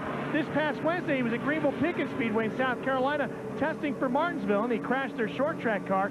Thursday, he came all the way here to Texas. It's been nothing but concerts and autograph sessions, as you would imagine when you're in your home state. And then on Monday, Ken, he's got a television commercial shoot, then a test Tuesday and Wednesday in Talladega. It won't be until next Thursday when Bobby Labonte finally gets a day off, Ken. Yeah, Bobby Labonte, like so many of these Winston Cup runners, you don't think about all those other things they have to do besides get out here on Sunday. Now you're riding with Tony Stewart, and what a story here. He's up to 19th on this restart. He is in the lead lap, and he's going to be starting in front of Trickle and Gordon and Spencer in that lead lap.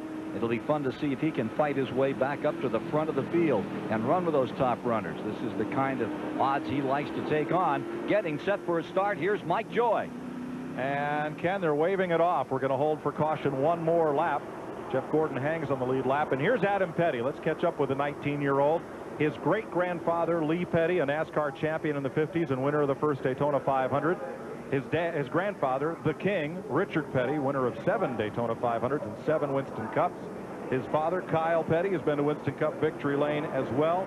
And so now he's a 4th-generation driver. That's a first for NASCAR, and it may well be a first for any major professional sport. But there's Adam. He's in 30th place in his first Winston Cup drive. 1 lap down to the race leader. 124 laps completed as they try to tame Texas.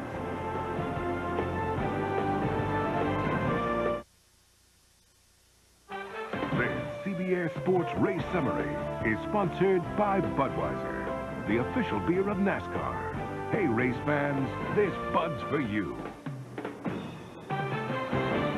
After 125 of 334 laps, 187.5 miles, 12 leaders, lead change 14 times, speed down to 134, 4 cautions for 22 laps. 3 cars have crashed out. Well, Elliott may be getting back here. We're getting set to go racing once again. Let's try it again with Mike Joy. Getting set for the restart, Dale Earnhardt Jr. leads Bobby Labonte and 20 more cars on the lead lap. Inside, that's Jeff Fuller trying to get back on the lead lap, but Earnhardt gets a good jump as they head off toward turn 1, 126 laps complete. Earnhardt kind of lagged on the brake there, so Fuller had to wait for him to start the race. Bobby Labonte trying to clear the lap traffic and can't. That allows Earnhardt to get out in front. Pretty good margin. Fuller is the second car in line, and now Labonte clears Robert Presley. So 1 lap car separates Labonte from the leader. A little further back, Dale Jarrett, Kevin LePage, Terry Labonte, Rusty Wallace all in a pack. They tried to clear that lap traffic as well, and they're having to do it up on the outside. As we look out the back of Dave Blaney's car. Looking back at 7th place, Dale Jarrett. Clear low, clear low. Bob Jeffers, the spotter for Dale Jarrett. Good job, everybody. I thought so. Yep, a little cheerleading there. With lap cars restarting on the inside and the 22 lead lap cars on the outside, it takes a little while for the field to sort out here. Jarrett goes under Blaney as they head down in turn 3, and Kevin LePage usually just goes right with him as they go right by Dave Blaney in the number 93. Now Blaney is 1 lap down. Looking ahead at LePage. And up front, right side of your screen, Labonte gets underneath Jeff Fuller and now has clear sailing toward race leader Dale Earnhardt Jr.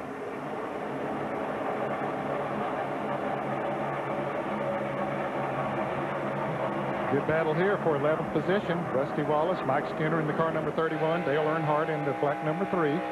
Riding with Mike Skinner here now as his teammate comes up on him.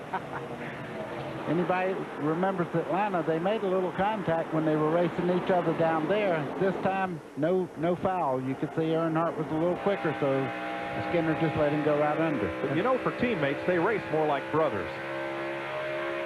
They race hard. That's for sure. Yeah. And when they were racing in Atlanta, the incident that Brady mentioned, they were racing for the lead. For the lead. That makes a big difference. Kenny Schrader's car a little bit loose. The number 36 there, the yellow car on the inside of Skinner.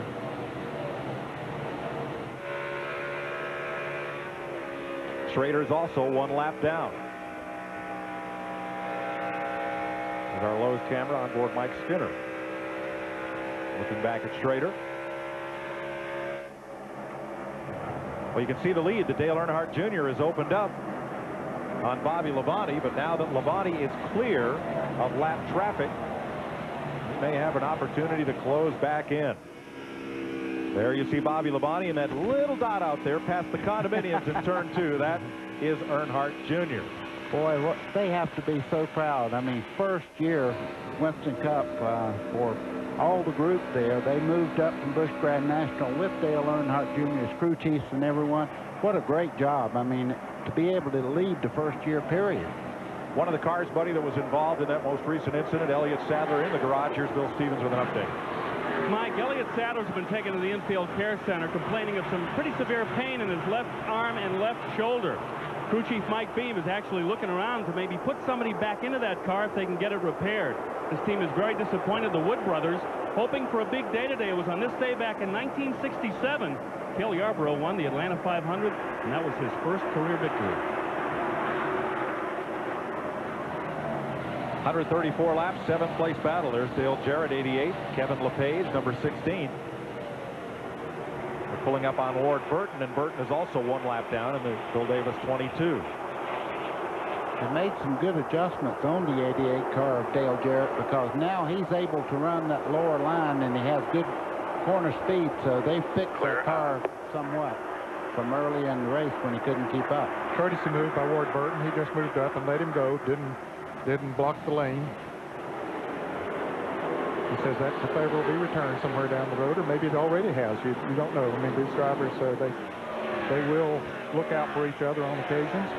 And Jarrett has really moved away from Kevin LePage now, and he's got Mark Martin in his sights. That's the 6th place car. And that's another good guy. This part of the race, he'll move over and let him go because he watches his mirror and knows that Jarrett's much quicker right now, so he won't race him for that spot. It's been boom or bust for Mark Martin here in Texas. He hit Augusta at 98 as the race winner, but the other 2 years they've had this race has finished no better than 34th.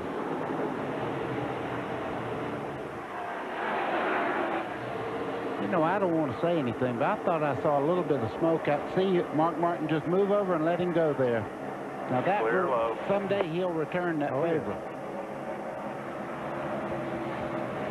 Ride with Joe Nemechek. Have another look at our wrenchhead.com telemetry this time. The RPMs on the bottom. That's the revolutions per minute of the engine. 83, 84, 85, 100 RPM. I saw 190 miles an hour also in that telemetry just then. He just took 13th place away from Mike Skinner.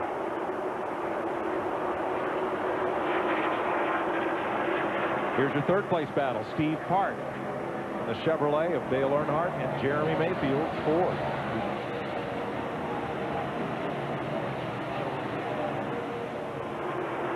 Now, from Dale Earnhardt Jr. to Bobby Labonte, it is 4 seconds. That's from here to eternity on the racetrack. Or a good-sized pasture. Believe me, he's moved around here quite well. Earnhardt Jr. is just doing it his own way right now. He's checking out. You can't even see him. It's about the distance from Dallas to Fort Worth, from first to second. But long way to go, almost 200 laps to go. Anything can happen, and given the history of this racetrack, most likely will. Absolutely. Dick Berggren.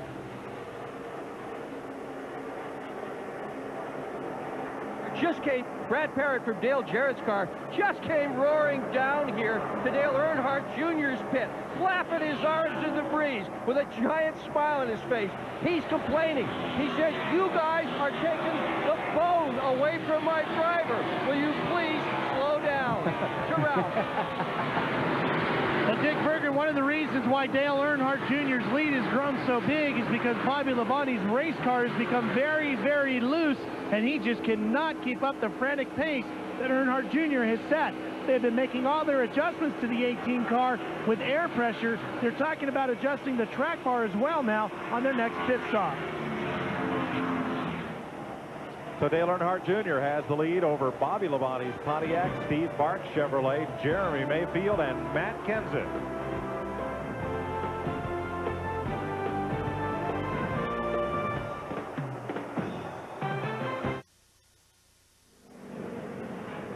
Welcome back to Fort Worth. Another Texas twister has claimed Johnny Benson. You see Benson climbing out of the Beverly Chevrolet, and also involved is John Andretti. Something went all the way through the radiator on that car. A part flew through the front of that car and knocked a hole in the radiator. Here's what happened.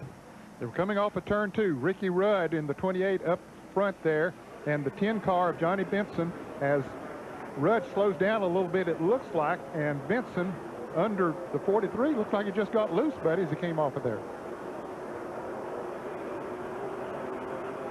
Boy, Benson had a hard hit into the wall. Let's ride along with him.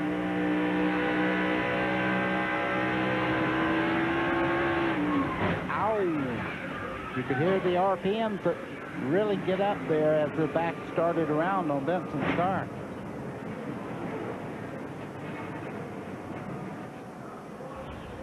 That's the only Texas-owned car in the race. Tim Beverly from Tyler. And leader, Dale Earnhardt Jr. is in. Dick? Dale Earnhardt Jr. indeed is in, Mike. The crew had been talking about a 2-tire change. It's going to be a 4-tire change, however, as Jeff Clark jumps over Tony Eury. They have had just absolutely flawless tire changes, pit stops today. This young 25-year-old driver poised to win his first ever. Terrell. Well, a 15.7 stop down here for the crew of Bobby Labonte. Another great stop. Peter Jennings raised the track bar down 1/4 of a turn, and they put 4 tires on it. They're hoping that track bar adjustment will get that car handling the way they need it. Phil Stevens? Steve Park had a track bar adjustment. They dropped it 1 turn. They took 1 rubber out of the right rear. Hopefully that'll correct the problem with that car in traffic. It has a tight condition. Matt Kenseth, 2-tire stop, no adjustments. Yeah, there were several cars that really advanced up through the field there on that stop. I noticed that Junior really was way back when he came back out. Rusty Wallace took on 2 tires. Dale Jarrett took on 2 tires. I think DJ came out first. We'll see when it's all settled down here. Playing for track position in Texas. CBS Sports coverage of the DirecTV 500 continues after this message and a word from your local station. Welcome back to Texas. 148 laps complete. We've had 2 lead changes under caution. Michael Waltrip led a lap, and as Ned theorized, the first car out of the pits was Dale Jarrett. He is the 14th different leader today. He leads Rusty Wallace, Matt Kenseth, Terry Labonte, and Dale Earnhardt Jr., who led the race when the caution came out of the pits in 5th place. Well, Texas Motor Speedway is not 1, but 2 racetracks. They opened the second one up Thursday night. Big crowd on hand, a lot of dirt slinging. A lot of passing, a lot of great racing, and Ken Squire is with the fellow who won the big Friday night feature. Indeed, they have brought back American sprint car racing here at Texas and soon to be at Bristol and Charlotte, North Carolina. And the king of the outlaws, Danny Lasowski, is here. Danny, how soon are we going to see you in one of these things? Well, that'd be a great deal for us to do that, but right now I'm real happy with the Pennzoil World of Outlaws. Coming to places like Texas Motor Speedways, Charlotte, Bristol, I'm just excited about being here. Well, you had a sellout crowd, magnificent crowd, to watch you win on Friday night. You take a little look at it right here for a moment. Oh, yeah, there we are, smoking a tire, coming off 4, I think, for the checkered. It was a great day to be here, and here we are in Victory Lane. I'll tell you what, I was happiest day for a long time, be here. First inaugural winner here at Texas Motor Speedway, and we're excited about coming back. Well, thank you very much, and we look forward to seeing these sprint cars a lot more. It's a great addition to this track and a lot of other tracks. Thanks for having us. All right, let's go to Dick for just a moment. Dale Jarrett took just 2 tires on that last pit stop. That's how come he is in the lead. He had a quicker pit stop than almost anybody else. Earnhardt Jr. and his crew were going to take 2. They changed their minds at the absolute minute. Indeed, he was here on pit road when they changed their mind to go to 4 tires instead of 2. We are going to see some people try 2 later. It is a good strategy. It may well win this race. To Bill. Well, we talked a minute ago about Steve Park's crew taking some rubber out of the right rear spring. This is what they look like. That's a spring rubber. That's half of one right there. A whole one would look like a donut. Now, you're familiar with what a coil spring looks like. These go in between the coils, and the crews can adjust the spring rate, the travel of the suspension with this rubber. Now, they had a tight condition in that car, so they took out half this rubber. That will allow the right rear of the car to compress a little bit more in the turns. They think it'll help the car to steer better. Thanks, Bill. Long pit stop for Sterling Marlin, and Dick Trickle has taken his Joe Bessie-owned car to the garage area. Well, we started off with this fellow at lap 18 getting into Scott Pruitt. That was the first of 5 incidents this afternoon. Let's show you if you joined us late. There's Park and leader Scott Pruitt, or he had been the leader, had just been passed for the lead, and Pruitt ended up in the fence, but he's made repairs, and Pruitt continues 14 laps down. Stacy Compton in turn 2. Took a hard bounce off the wall. He's made repairs. He's 53 laps back. Bill Elliott, Jeff Gordon, along with Johnny Benson. Elliott's car climbs up on Gordon. And then Johnny Benson getting a little loose there after contact with John Andretti. Both of those cars heavily damaged. Benson has climbed out of his. 5 big crashes at 150 laps, and here's Bill Elliott. He said he was going to go out and ride around a bit. Well, all that hammering has come to good. They fitted a new radiator inside his Ford, and Elliott is back on track. Ralph? Oh, sorry. Excuse me, Ned. He knows he has no chance to win the race, but he's out there running laps to try to gain points. Of course, he has to gain position before he can gain points. Now let's go to Ralph. Thank you, Ned. I was just checking down here with Brad Peart, who's a tire specialist for Dale Jarrett. I said, what is those 2 tire stop going to do for you? Didn't take him long to give me the answer. Went right to his notebook here, this white notebook right here, turned to last year's race here, showed me that exactly at lap 146, Mike, they did this very same thing last year and got 63 laps as we go back to green. Ward Burton in the 22 trying to get back on the lead lap against Dale Jarrett. Rusty Wallace battling. That's for the lead. Yeah, Rusty Wallace pulls even as they come off turn 2 and down the back straightaway. Looks like the 2 car has the advantage right now. DJ doesn't like that outside.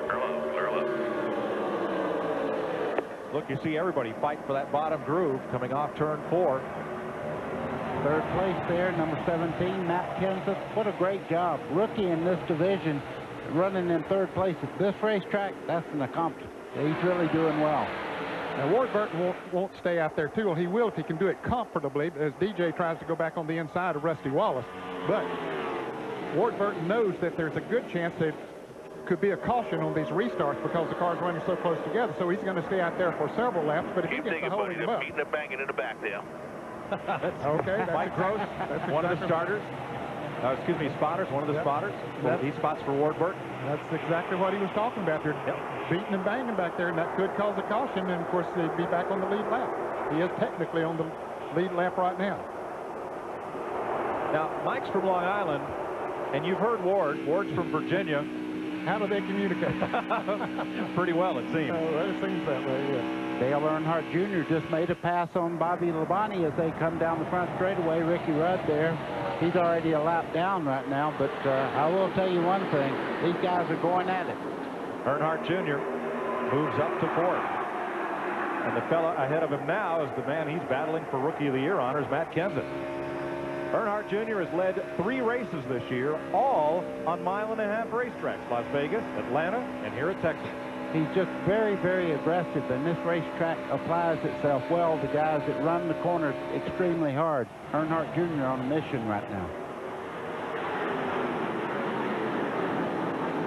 Dale Jarrett is your 14th leader of this race. There's Earnhardt. Oh, skating a bit. Oh, boy, I tell you what, he better not be any more aggressive than that right there. That was almost a caution. Caution is out. Caution is out, and Ward Burton's going to race back to the flag. That strategy they played there is going to work.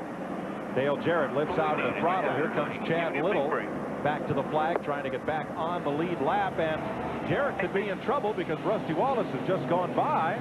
Well, he slowed down to let his teammate Ricky Rudd get back on the lead lap. And Rusty took advantage of that situation. Now, normally they don't race back to the flag, and Rusty might even fall back behind DJ, although he did get to the start-finish line first. The caution was not for Dale Earnhardt Jr. It was for debris on the racetrack. And it is the 6th caution of the day, coming at lap 156. There was debris up in turn 3. Some of that beaten banging, no doubt. So at 156 laps, we're closing in on halfway in the DirecTV 500 at Texas Motor Speedway. Rusty Wallace and Dale Jarrett up front.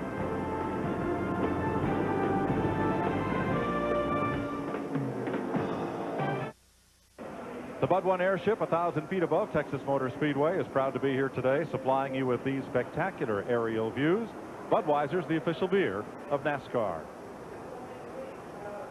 Well, Dale Jarrett slowed up coming to the caution flag to allow his Robert Yates Racing teammate Ricky Rudd to get back on the lead lap. And so let's go down to Jarrett's pit. Here's Ralph.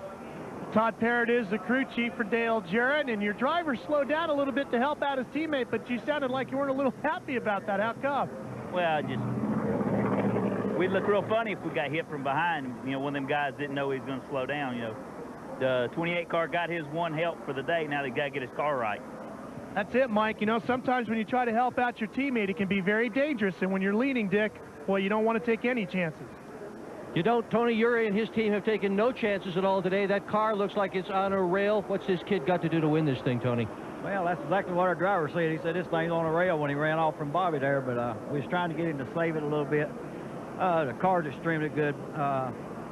That Budweiser Chevy's been running like that for 4 or 5 weeks now. We just had 3 bad weeks and got behind these points. So we got to finish this race, get us to top 10, get them points back. And we're at green flag. Rusty Wallace on the point. He passed Jarrett coming to the caution flag, so Dale Jarrett is second. Matt Kenseth, the rookie, is third. Jarrett for the lead off turn 2. Holy cow, did he hit the afterburner or what down the back straightaway there? The 88 car just rocketed by him down the back straightaway. Well, he had the lead under green, got it back under green. Earnhardt Jr. on the outside there on Matt Kenseth trying to make a move there. Nice and smooth now. Now, a couple other cars benefited also got their lap back. We mentioned Ward Burton did. So did Robert Presley. He got a lap back. And there was one other car. Ricky Rudd, of course. Michael Waltrip, perhaps? Or perhaps he was still on the lead lap. Robert Presley was the other. Earnhardt Jr. now has 3rd place to himself. He got by Matt Kenseth just a second ago. He is really flying in that red car, the 4th car on the screen right there. For the record, this is Earnhardt Jr.'s 12th Winston Cup start. His dad, 7-time Winston Cup champ Dale Earnhardt, scored his first win back at Bristol, Tennessee in his 16th career start. Dave Blaney there, he's a lap down. He's just in position as they restarted there in the 93, but Earnhardt Jr.'s car looks to be handling just like he wants it to in the 3rd spot.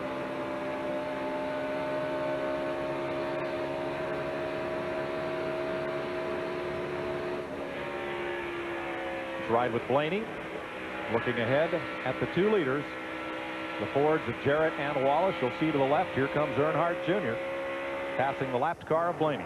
Blaney went a little bit high coming off the turn, opened up the groove there for Earnhardt Jr., and he took advantage of it. Now, Blaney's a graduate of the World of Outlaws as well. As we heard from Danny Lasowski earlier. And Blaney, a very successful driver in that series. Looking back at him, though, as the tires start to wear off, he's starting to run higher and losing more spots. Here's the 10th place battle. Kevin LePage, 16. Here comes Tony Stewart. Tony the Tiger, you're riding with him in the orange car as they head down in the corner, right on the white line. You see the 16 of Kevin LePage washing up the racetrack there. Dick Trickle's back on the speedway after spending some time in the garage in Joe Bessie Chevrolet. Here's Earnhardt. He's in 18th place, about to overhaul Jimmy Spencer. On the outside, the hard way. Oh, yeah, he likes it that way. So Earnhardt has already won a race this year. Up to 16th and now works around the lapped car of Rick Mast driving for A.J. Foyt. 32 is Scott Pruitt, and 45, Adam Petty. I'd say Earnhardt's a little bit on the nippy side right now. He just had a penalty that brought him into the pits and put him in the back of the field, so he is really on a mission right now. Now, Adam's father, Kyle Petty, has been helping out in the pit and kind of spotting and coaching for Adam. But we just saw him run to the garage area. The word is he's going to put his suit on and hop into the Wood Brothers Ford. Okay, he used to drive for them. Yeah. So he's very familiar with the team. Of course, we heard earlier that Elliott Sadler. Yep, sore left arm for Sadler after that crash, so he's out of the car. Yep. Which proves one thing.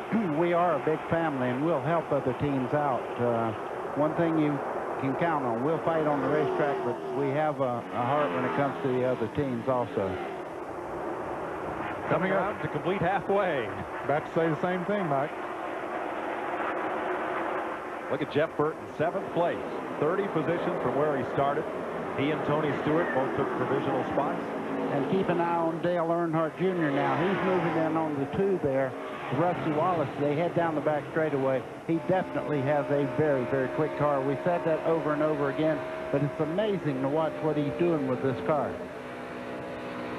He likes this track. Got his first Busch NASCAR Series Grand National win right here. Boy, did he loosen up Rusty by moving up that close to him. He does that a couple of times. Rusty will say, you know, 3rd isn't that bad. For the moment. And we have trouble. Caution. Turn 4, a car up in the wall. In turn 4, that is Gary Bradbury.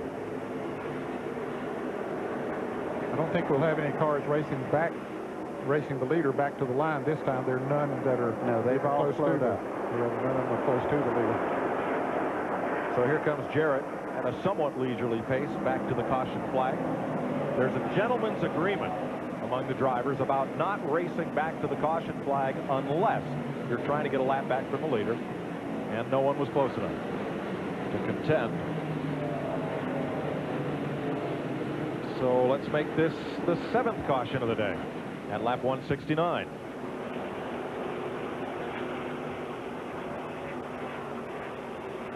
Track crew is going to Gary Bradbury's aid.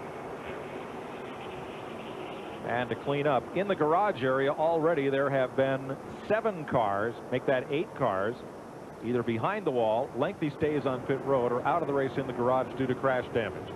Not quite the average for this race, which is 9, but then we're just halfway. Wow.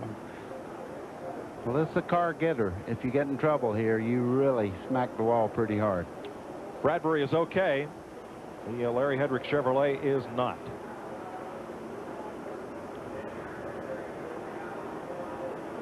There's Bradbury after a slide around and into the wall. And it looks like as he slides around the track, the leaders are now heading into the pits. First to Dick Berggren. Tony Eury Jr. Going to be up on the front tires now as Earnhardt Jr. comes down pit road driving the same car he matched his career best finish ever in. 10th in Las Vegas in this race car. Let's see if they're going to pull a 4-tire stop or a 2-tire stop. Last stop they did was 16 seconds. Windshield comes off in front of it. They got a little piece of plastic that they just hauled off. Another 4-tire stop for Junior. Meanwhile, Bobby Labonte has gone out of the pit. He's finished his service, as has Park, as has Skinner, as has the 99 of Burton. Oh boy, Junior's got his work to cut out for him now. Terrell.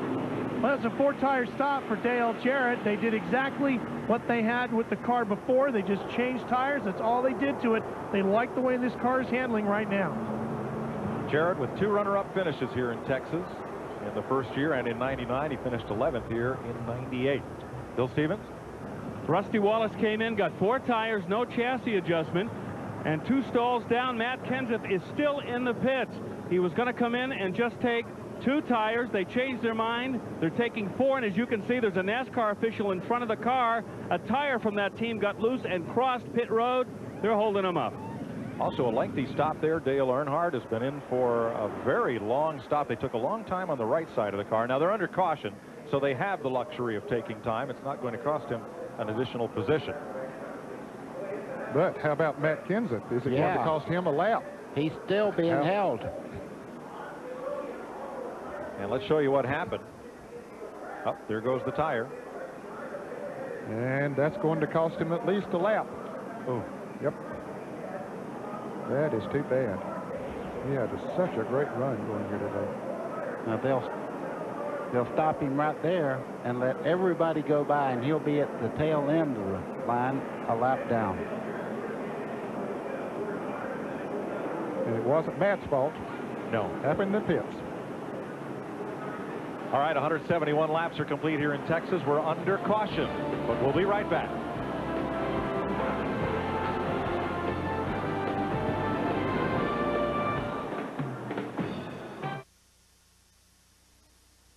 This CBS Sports Race Summary is sponsored by Haviland. Add more life to your car. After 171 of 334 laps, 256.5 miles, we've had 15 different leaders. The lead is swapped 21 times. Cautions the story, 7 of them. These are the drivers who have crashed out of this 500. Nadeau from Connecticut, Sadler, Virginia, Andretti, Benson, Bradbury, all victims of this mile-and-a-half track. And would you believe that a car that was a lap down just a few moments ago is now the leader? There he is, Ricky Rudd. And with more on the story, here's Mike Joy. Rudd is at the front after the pit stops that were made under this caution flag. Jeremy Mayfield there is in second. Bobby Labonte is the third-place car. 2 Fords leading a Pontiac. There's Labonte's number 18. Steve Park, number 1, and his Chevrolet is 4th. 31. There is Mike Skinner, the 5th-place car. And Rudd is on point. And this is another situation, Mike, where a lot of the teams chose to just put on 2 tires while others took on 4 tires. So they're learning that works. Let's go to Dick Berggren. Well, there's one team that took on no tires, Ned. Ward Burton currently running in 7th spot. Remember, a few laps back, he was a lap down. Got his lap back on one of those caution flags. Came in this time around, took no tires at all, just fuel. Put him up in the front of the group in 7th spot. Earnhardt Jr., meanwhile, took 4, and he asked his crew, he said, how many of those guys in front of me took 2 or none? And they said, well, about all of them. So Earnhardt just calmly said, we'll take them one at a time every lap. Mike? The Burton brothers are 6th and 7th. Robert Presley is 8th. Jimmy Spencer is 9th. Dale Jarrett 10th. This man, Dale Earnhardt Jr., is 11th. Also on the lead lap, Rusty Wallace, Mark Martin, Kevin LePage, Tony Stewart, Joe Nemechek, Terry Labonte, Chad Little, Michael Waltrip, Dale Earnhardt 20th, Jeff Gordon, Kenny Irwin, and Bobby Hamilton. Ready? All right, man. Get up on that steering wheel. Go, go, go. Green, green, green, green, green. 174 laps complete. We're back under green. Don't you just love it? Get up on that steering wheel. How many times have I ever heard that? Wow. And Matt Kenseth, as we see the action back in the pack, might have a shot at getting back on the lead lap. He lost a lap. He was penalized a lap when his crew let a tire get loose and roll across pit road. Ned, he's much quicker right now than Ricky Rudd. I think he will get by him as they come off the corner. He pulls even as they come down the front straightaway. Not quite. Let's get an update from Bill Stevens. Mike, an update on Matt Kenseth. Now, we saw the tire get loose and cross pit road. A NASCAR official just came over to Robbie Reiser, the crew chief, and said, Robbie, I've been telling you all day. Turn 2, Tony Stewart, excuse me, Bill, but he got way up the racetrack, almost hit the wall, but hung on to it. He's dropped to the back of the pack. Let's go back to Bill. As I said, Mike, the problem with the number 17 car today has been Matt has been too far outside of the pit stall. He's been too close to the action coming by on the right side. The NASCAR official said, I've got to hold you up this time and tell Matt he's got to bring that car closer in when he brings it into the pits. So that then was the penalty. for pitting outside the box. All those pit stalls are marked, and if you're over the line, it can result in an infraction and a resultant penalty. So here's Kenseth trying to get back on the lead lap.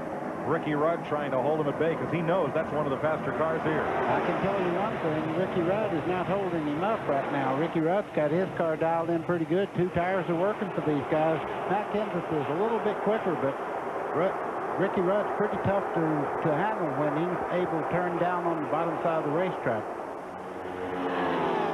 Bobby Labonte is back in third. Behind Rudd and Mayfield. Now here's Kenseth having a look to the inside. No, not this time. Jeremy taking the inside look in the 12 car there, trying to look on the inside of Matt Kenseth. He has a good race car now, and that car is sticking a little bit better than Matt Kenseth. Well, that's certainly going to hurt Kenseth's chances of getting back on the lead lap. Now he's got 2 cars to pass. Yeah, well, I think he shot his bullet right now, it looks like, because he's moving backwards. So Ricky Rudd leads it. Jeremy Mayfield, both in Fords. Labonte's Pontiac. Steve Park's Chevrolet.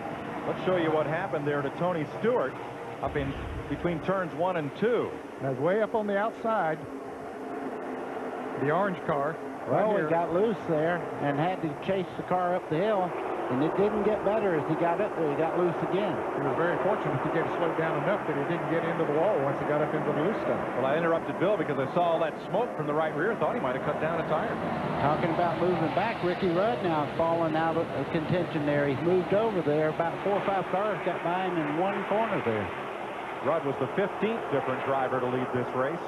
Now Jeremy Mayfield goes up front, and he will be the 16th different leader. Meanwhile, Bobby Labonte in third car there, the green car, is just so consistent. He's up front all day long. Don't make a lot of noise, but he's very consistent. And we all know he is lightning fast when it counts. He's very patient, too. The record for this race, 19 different leaders, set the first year, 1997.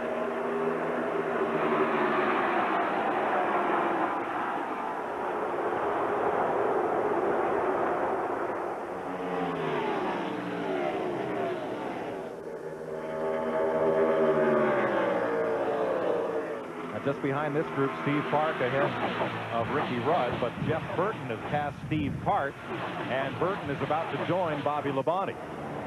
There's Burton, the right side of your screen, the number 99 Ford.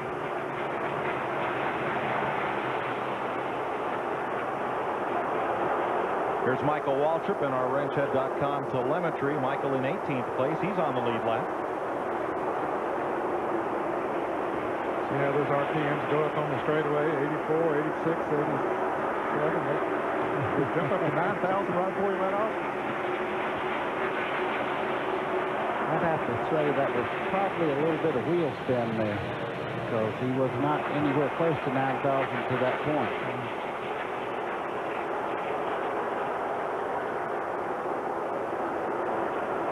Big pack here as Ward Burton tries to break free of traffic. Kevin LePage, 16, pulls up alongside. This is for 9th place on back with Robert Presley in 9th. LePage now 10th. Wallace and Burton fighting for 11th. And Ward Burton in that yellow-black car right there, he still does not have the handle under that car. He's not able to keep up. You see him washing up the racetrack, losing valuable positions now. Blue and white one, clear low. It says, once reported, he took on no tires during that last caution. Normally, new, fresh tires will run faster, longer. Speaking of which, look at the 3-car of Dale Earnhardt now. He is really flying up through this crowd. They made him mad a little while ago, I think, Mike. He's up to 13th place, chasing Rusty Wallace. Now, Ricky Rudd was the leader on this restart. Rudd has fallen back to 5th place. Dick Berggren, problems? Well, that's what I asked his crew chief, Michael McSwain. He looked at me and said just one word: tires. They didn't take any tires on that last pit stop. That's how he got the lead, and the car just doesn't handle that well now. Ralph? Bobby Labonte's number 18 has been tight off of the corners right now, so he is battling that problem, which means as he comes off the corner, he's having a hard time getting that car to turn the front end and make it a good run down the straightaway. Mike? John Andretti, after crash damage from Johnny Benson, back into the race. His 200th career start will not be a memorable one. He's in 40th place right now. But there are 2 old warriors going at it, Wallace and Earnhardt. How many times have we seen that 2 and 3 car battle? Here they are going at it again. That's for the 11th position. Like that 10th position now. There's Rusty gets by Robert Presley. You know, it hadn't been that long ago that the 2-car of Rusty Wallace was leading this race, so when you get back and lose track position, it's tough to get back to the front. Now, Presley is suffering the same fate as Ricky Rudd, not enough tires. That's why he's dropped those 3 positions, but Robert Presley was up there in the midst of the lead lap. Been a competitive race here at Texas Motor Speedway. We're just past halfway. We've had 7 caution flags, 6 of them for crashes. The biggest one at lap 111, Bill Elliott, Jeff Gordon, Johnny Benson, and Jerry Nadeau were involved in that one in turn number 2. And this race has had 15 different, make that 16 different leaders, from pole sitter Terry Labonte down through Jeremy Mayfield, who's in command right now, ahead of Bobby Labonte, Jeff Burton, Steve Park, and Ricky Rudd, the top 5 as we watch the battle for 10th place there. Rusty Wallace and Dale Earnhardt. Those 2 drivers are running about 8 1/4 seconds behind the leader. Here comes Earnhardt, looking to the inside. Here he goes. I'll guarantee you he'll go down in that corner much harder than most people. Earnhardt takes the spot. And following him through, Joe Nemechek. So move Earnhardt up to 10th and Nemechek up into 11th place. And here comes Jeff Burton. This is for 2nd place underneath Bobby Labonte. Jeff Burton has passed a lot of race cars today. He started, took the provisional back in 37th position, came to the front, then had an extended pit stop during a caution period, got back in the back again, came back up towards the front, now in 2nd place. Jeff Burton, who won the inaugural, has passed all but one. He trails Jeremy Mayfield with 191 laps completed.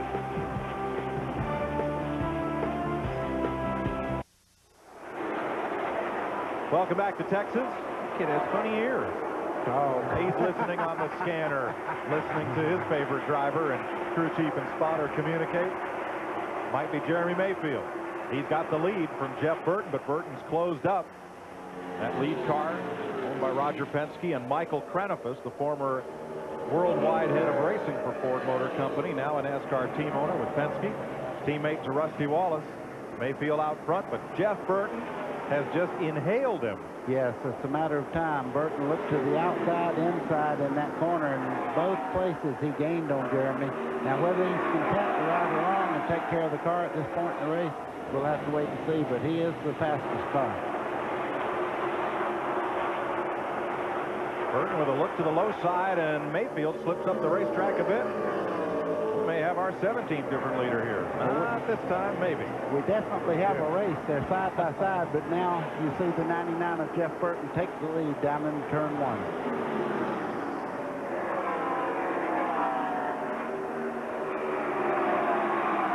So Jeff Burton's Roush Racing Ford comes to the front. It's Ford, Pontiac, and Chevrolet.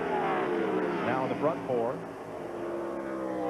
Burton did lead lap 84 earlier during green flag pit stop, so we're still on 16 different leaders. Dave Blaney making a green flag pit stop.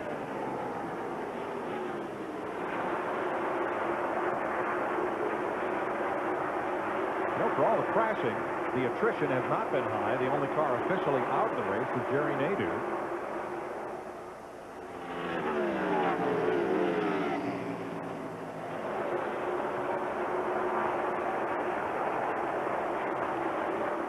And he's being penalized. Apparently came down pit road too fast. The Dave Blaney car that you mentioned made a pit stop there a moment ago. When Jeff Burton gets that 99 Ford going, he is tough. He is very, very tough, but just behind them, back there, just in the distance, he's just gaining just a little bit every lap. Dale Earnhardt Jr. is every bit as fast as anyone out there. You're right. He's cutting a little bit of lead time off that he has. He's about 4 6/10 seconds behind as we look at this battle for second. One more lead change will tie the record for Texas for this race. 24. We've had 23 today. Will tie the record for lead changes. Bobby Labonte went by just then and took over second spot. And there's, don't call me Earnhardt Sr., there's Dale Earnhardt, 10th place right now in his Richard Childress Chevrolet. And you just saw him saw the wheel, fighting the handling just a bit. Mike, even good race cars, apparently every once in a while they get a little bit sideways. They are running close to 200 miles an hour when they turn in the corners. Jeff Burton moves past John Andretti. Andretti 44 laps down in 39th place. But if he stays on track 7 more laps, he'll pick up 3 points from Gary Bradbury's wrecked car. I think I'll back it up 10 miles an hour because we do have telemetry. It's about 190 when they go in the corners, but let me tell you, that's pretty quick on this type of racetrack. It's very fast for a mile-and-a-half track.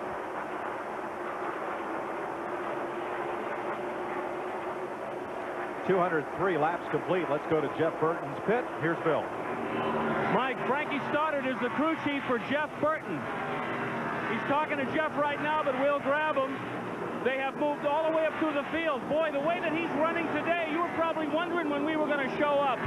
I'm not really sure what you just said, but what a job by Jeff Burton. He was really down on himself after qualifying. We broke the motor. We didn't give him enough opportunity to get the car right for him. And but he showed everybody today, you know, that he's a super race car driver. I'm real proud to be able to be associated with him with Exide batteries, this whole team. We just got a couple more pit stops, and you know, the 18's real good, 12's real good, there's 8 cars real good, there's a bunch of them. I think it's been a great race all day, and you know, it'd be nice to pull this thing off in the state of Texas. This morning I asked Jeff Burton if he was concerned about starting so far back. He said, "Are you kidding? I do my best work from the back." He has shown a lot of times that he can come from the back. Battle for 8th place, Ned. Teammates tussling. Mike Skinner in car number 31, Dale Earnhardt in number 3, took the position away. Right in front of them is Ricky Rudd in the car number 28. He has dropped back now. And you can see why. He just can't keep the car down on the racetrack. The 28 there just went right up the racetrack in the middle of the corner. Good straightaway speed, but not much in the corner. That's 8th, 9th, and 10th. Mike Skinner loses a spot there, may gain one from Ricky Rudd. Let's go to Skinner's pit. Well, Mike, these Winston Cup cars are pretty big pieces of machinery, but some fine adjustments will make huge differences with the cars. Crew Chief Larry McReynolds is talking about adjusting the air pressure in Mike Skinner's car by the 1/10 of a pound. Usually they will do so much like they'll say 2 to 3 pounds, which could be 20 to 25 pounds of spring rate adjusted to the car. But now, Ken Squire, they're talking about just 1/10 of a pound, which could be as much as 5 pounds of spring rate adjustment. Ken?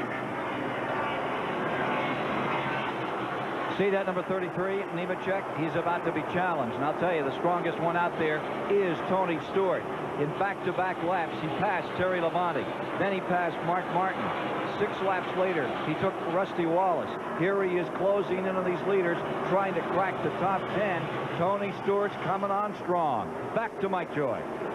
Stewart orange number 20 there on the move at 12th place behind Nemechek and Skinner, and just in front of Rusty Wallace and Mark Martin.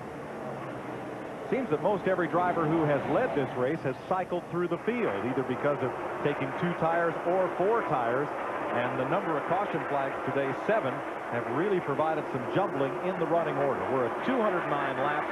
Jeff Burton is the leader in a Ford. Bobby Labonte's Pontiac, Jeremy Mayfield's Ford in 3rd, Dale Earnhardt Jr. and his teammate Steve Park in Chevrolets.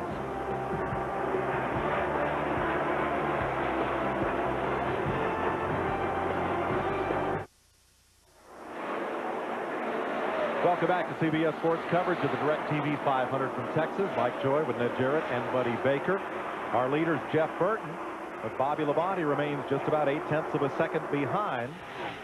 Dale Earnhardt Jr. now up for 3rd, ahead of Jeremy Mayfield. Back to 4th, Steve Park is 5th, Kevin LePage is 6th, 7th is Dale Jarrett, 8th is Dale Earnhardt, and here's the 9th place battle. Now Joe Nemechek in 33 and Tony Stewart's 20 a lap ago sped past number 28, Ricky Rudd. So they are on the move, currently 9th and 10th.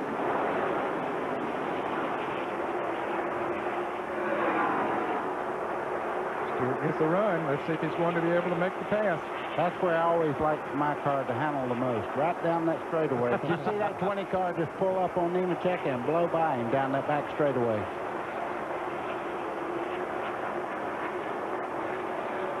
Let's give you a reading on Joe Nemechek. Our ranchhead.com telemetry, a little bit of brake, hit 191 miles an hour. They're going into turn 1. And if we stay on this to turn 3, you'll see the turn 1 entrance because of this curved front straightaway might be just a little faster than the entrance into turn 3. Hit 188 miles an hour there. Yeah, you would think more racetrack, more speed. Now he touched the brake a little bit getting off the corner, buddy.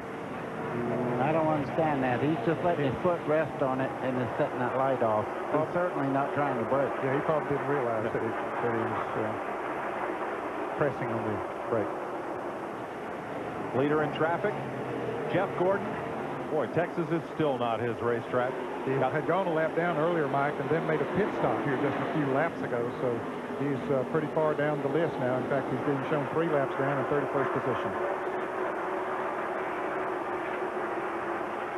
Most of the damaged cars from the 6 accidents have gotten themselves back on track.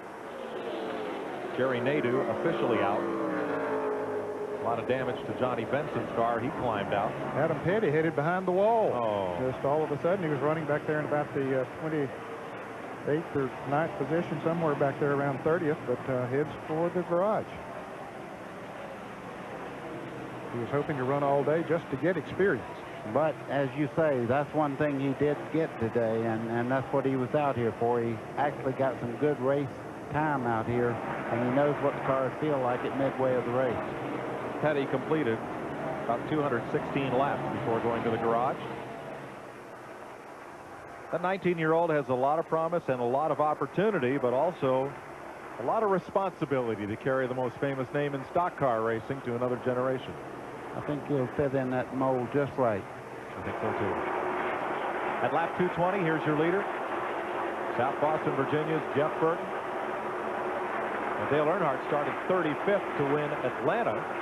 Burton started 37th today. There's Kenny Wallace battling, trying to stay on the lead lap. Brett Bodine just ahead of him. He's used the combination of a fast race car and good pit strategy, and put him right out front. Brett Bodine in car number 11, right in front of him, to go another lap down. Brett is currently being shown in the 25th position.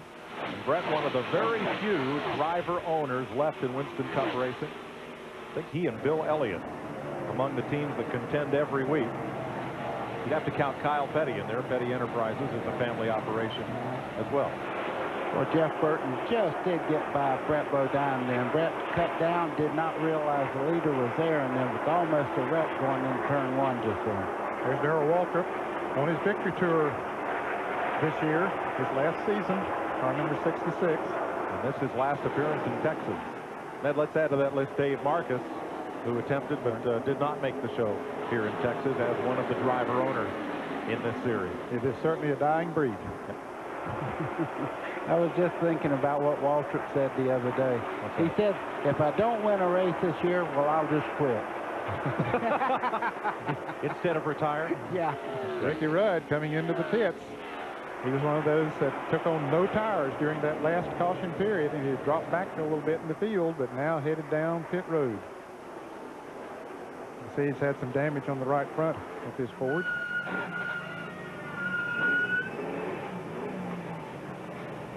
We'll sweep him the brakes. Yeah. He'll get tires now, but it'll be costly. It'll be at least a lap. Dick Berggren? It was worth a try, though, Mike. He really had to do something in order to get himself back in position. He had spent a lot of time on pit road here, straightening out front end damage on this car. The nose of it looks pretty good, and he showed his stuff. He showed he's quick. Then he's back on the speedway. To Bill Stevens. I'm with Adam Petty. First of all, Adam, what brought you into the garage? We broke a motor. That's what happens.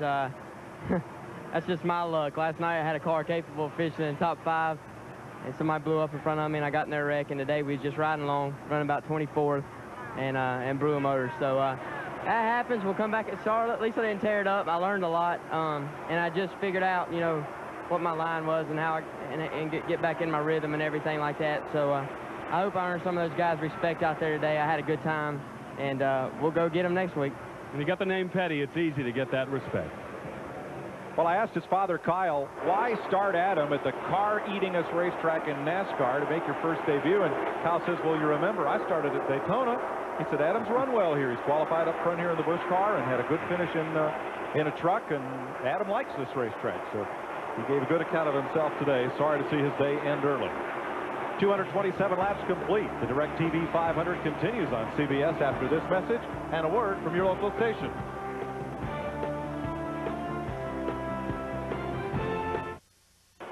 Welcome back to Texas. 231 laps complete. Pit stops continue. This is Michael Waltrip. Jeremy Mayfield and his teammate Rusty Wallace are both in as well. These would be scheduled pit stops. Those that need adjustments would be coming in first, as Michael Waltrip goes out first to this group, but he came in before they did. So all those cars were on the lead lap. And Ned, this is where the great pit crews come in when they stop under green. Anybody can have a good stop under caution, but when you stop under green, 1 second is almost a football field here.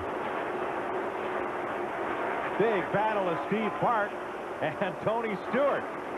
Share the same piece of racetrack. Dale Earnhardt works by on the outside. Now, Earnhardt and Stewart have been drafting together, and they caught Steve Park, who was battling Dale Jarrett. Now, here's Tony squeezing past Michael Waltrip. Steve Park rolled out of the gas and just let Tony Stewart go right on by. You don't see Jarrett because he's come on to pit road along with Matt Kenseth, Kenny Irwin, Robert Presley, and Ken Schrader. Dick Trickle's in the pits as well. You're right in here. Get her straight. Stop on the side. And here's your race leader coming in, Jeff Burton. And the second place man, Bobby Labonte. Phil Stevens. The Excite crew over the wall. This is what they call their 17 seconds at the office. Half a second for each lug nut, 2.5 seconds a wheel. They'll do 4 tires, 2 cans of fuel. The left side of the car is up so far, no snags whatsoever. Car is down and away. Excellent pit stop for the leader. Not so. Ralph Shaheen. Jeff Chandler and Barry Cook go to work changing the tires on the left side now of Bobby Labonte's machine. This will be just a 4-tire stop. No adjustments to the car. A 15.04 second stop. An absolutely fantastic stop by the 18 team. A good stop, but a bad result for Dale Jarrett. He was held in his pit for coming down pit road faster than the NASCAR mandated speed limit. Well, he was penalized about what his pit stop was. 15:09 was his pit stop, and he lost 15 seconds as a result of that. Let's go back to the pits. Dale Earnhardt Jr. is on pit road right now. Stalled the car briefly. He is asked to tighten it up just a tad. When they put new tires on it, it's going to be another 4-tire stop. A little trouble in the right rear. Randy Cox trouble getting it up. There they go. 17.5, the slowest stop of the day for Junior. Kenny Wallace, Mark Martin, Tony Stewart, Steve Park, Joe Nemechek are also in. There's Mark Martin pulling away. New paint job on his car for the Texas race. Kevin LePage becomes trouble. Turn 2. 1 car in the wall. Hard. It's Jeff Fuller. And there's going to be a lot of cars that are going to be caught a lap down here, as a couple of cars had not pitted. Kevin LePage and Chad Little had not pitted. I'm not sure if LePage had received the caution flag or if he came past the flag stand before the wreck happened. But the rookie, the former modified champion from Auburn, Mass., Jeff Fuller, and the Eel River Racing Pontiac, a hard hit in turn 2. The 8th caution of the day coming at lap 238. Boy, both ends of that car are used up. Fuller had a great qualifying run. He was one of the 2 rookies in the top 10 in qualifying. Scott Pruitt was the other, and you can see that he is okay.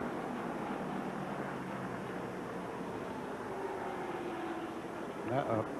Well, having a look at the damage. Can we fix it? It'll be a tough job. Jeff is okay. Let's show you what happened in turn 2. Up there by himself. And the back end just goes out from under him and hits hard into the outside retaining wall. There's he slides on around down across the racetrack. Cars going by. Ned, you would think maybe a tire went flat, but you could see the right side tires on that car were up. The left side, of course, are down, but he hit the wall hard enough to make those lose the air. 8th caution of the day. Jeff Fuller, the latest victim of Texas Motor Speedway. He's okay. Car is junk. We'll be right back.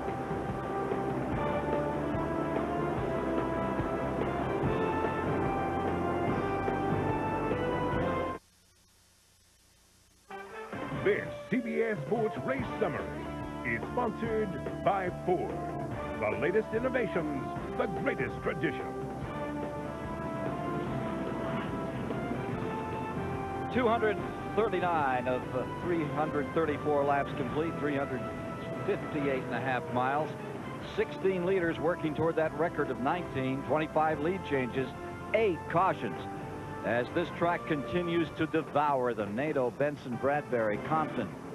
Adam Petty lost an engine. Fuller just crashing hard up here in turn number 2. This track can really bite him. Well, let's get back with more of the story from topside. Here's Mike Joy. Join CBS Sports tomorrow night beginning at 9 p.m. Eastern as we bring you the ultimate shining moment. Live coverage of the NCAA Men's Championship between Florida and Michigan State. It all starts with Prelude to a Championship presented by Honda. That's at 9 p.m. Eastern right here on CBS. Well, things have really shaken up right now, and it's good to be Jack Roush. 2 of his cars had not made pit stops under green, and they are at the front of the field. Here's Ralph. Well, it's fantastic to be Pat Trice and crew chief for Kevin LePage, because right now, Pat, you guys are sitting in an enviable position. Explain to me how the advantage has worked out for you and what you're going to do to try to get to the finish now. We've been getting good fuel mileage all day. Jack does a great job working on that for us. And Family Click Forward's been running really strong all day. We're running in the top 5. We're still running real good times. We could go a few laps. Guys come in a little bit early. We decided to stay out because last time caution come out right after everybody pitted, so you never know. And finally a break went our way this time, and hopefully it'll work out, stay green the rest of the day, and hopefully we'll be there in victory lane, we hope. Dick, they're at the back end of the line, but they're actually at the front of the field. They're only going to need 1 more pit stop in that 16, where they're planning on taking just 2 tires, Dick.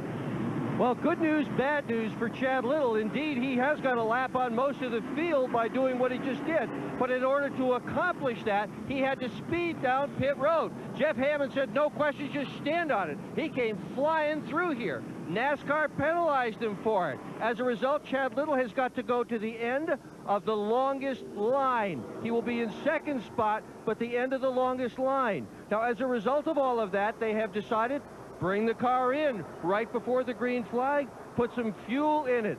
Wow. Wild, wild day for Chad Little. Well, let's try to explain how the leaders of the race are last in line. They did not make pit stops under the green. So when the caution came out, they had nearly a lap on the field. All of these cars that you see here that are on the lead lap came into the pit. So the cars that were out there got a free pass all the way around. See, now, here's the pace car in front of that pack. These 2 lead cars come all the way around, so they will line up in the back. But they are the 2 leaders. The cars ahead of them are technically behind the pace car, so they're on the tail end of the lead lap, and there's a long list of them. There's at least 13 of them in that position. They'll all have to race very hard to stay in front of LePage and Little to keep from going 1 lap down. That's exactly right. They were 1 lap down when the caution came out as a result of Chad Little and Kevin LePage not having made a green flag pit stop. Everybody else had. And so now we get 1 more lap to go. But you're right. They're going to have to race hard. And Kevin LePage is right on the back bumper of the 22 car of Ward Burton. Dale Jarrett's right in front of Burton, and then Mark Martin and Rusty Wallace and Nemechek. So, yeah, those are the drivers that are really going to have to race hard here. Ned, let's get an update from Ralph on Elliott Sadler, the driver who was injured in that crash with Sterling Marlin back at lap 119. And Mike, fortunately, it's a positive update. Elliott is okay. He has a bad bruise to the left shoulder, and the x-rays were negative. That was the big concern. They were afraid something was broken in there. It's just a bad bruise to the left shoulder. He's going to be fine. Kyle Petty is currently behind the wheel in the number 21. Bill Stevens? Well, there's been some minor deal-making going on down here in the 99 pit of Jeff Burton and the Exide car. They've been in touch with the number 18 car, Bobby Labonte, the Interstate car. On the restart, they're hoping to hook up together and try to run toward the front. Exide batteries and Interstate batteries working together. What a country. Oh, Ford versus Pontiac, Roush versus Gibbs. Now, they should be in good shape. They're out, they've had fast race cars all day, and they're out front here, and has a lot of traffic, a lot of race cars between them and the leader of the race. I came back to where I was, Todd. Green flag. You heard Dale Jarrett and Todd Parrott in conversation. Okay, there was some shuffling around on the backstretch over there, and PJ said he got back to where he was, so I don't know what the... Oh, Earnhardt. Earnhardt up high, and they are streaming past him. Here's Earnhardt Jr. alongside the 99, Jeff Burton. Junior's going to move up, but there's trouble with the 3 car. He got caught way up high. We wonder if he has a tire that's down or what.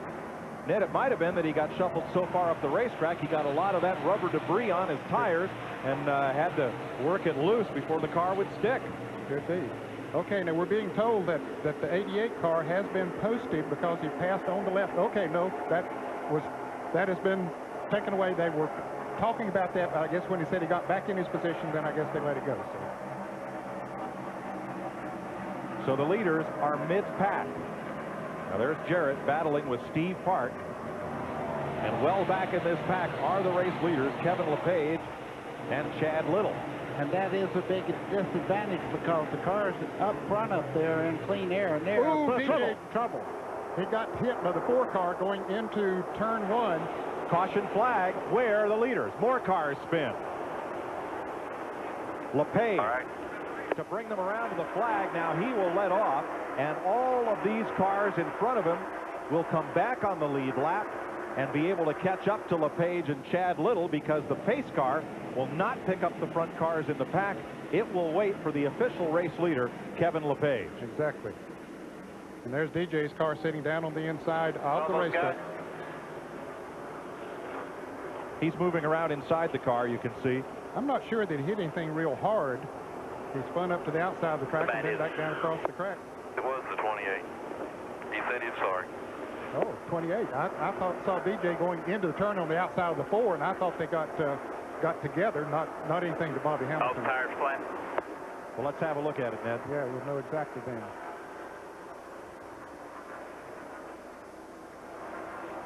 Okay, see, there's DJ on the outside of the 4 car, and still think they got together. I'm not sure Ricky Rudd touched it. I don't think so. No, it didn't look like it. Not from that angle. It wasn't apparent. Here's another look. Well, it's already happened before that camera's kicked in. See, there is some damage to the left side. Everybody else was able to miss him. Ned, he brushed it, though. It was not, as you said, that well. Anytime you hit it 190 miles an hour is tough. But well, the 90 car also spun there. Dead barrier. Let's see what Mike Skinner saw of this. Okay. Did they touch? Look at those, the black and the red and blue car. And the yellow car. Yes, they did. Hard to say. Looked like he touched just getting in the corner there.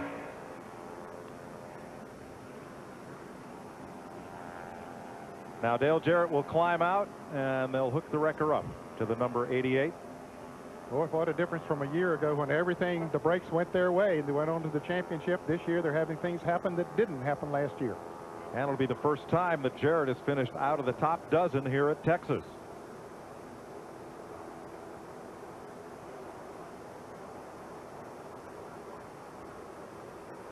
Well, this will put the field back in order behind the pace car with LePage and then Chad Little, and then the rest of the pack will be behind them. No, he declined getting on that stretcher. He said, I'm going to walk to the ambulance there. Looks like he's limping a little bit, maybe favoring his right knee. But it didn't look like he hit anything hard there, too. And I'm surprised that he wasn't able to crank it up and drive it back. Not sure, Ned. Of course, when you go into that corner at 170 some miles an hour, any kind of a hit is pretty hard. So we'll check on the condition of that car and Dale Jarrett when we come back to Texas after this.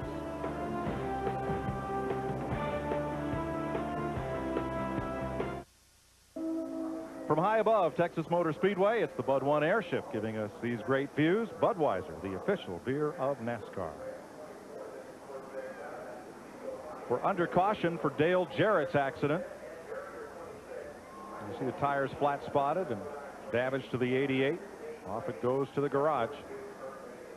249 laps complete. We're under yellow. Racing Electronics provides the communications to a lot of the race teams and scanners to the fans and our in-car radios. Let's try to get a word here with Kevin LePage. Kevin, Mike Joy at CBS. Things are looking pretty good. Well, Mike, my hat's off to all the guys in the pit road there, Pat Tryson and everybody. They're doing a great job getting this family click forward, running very well today.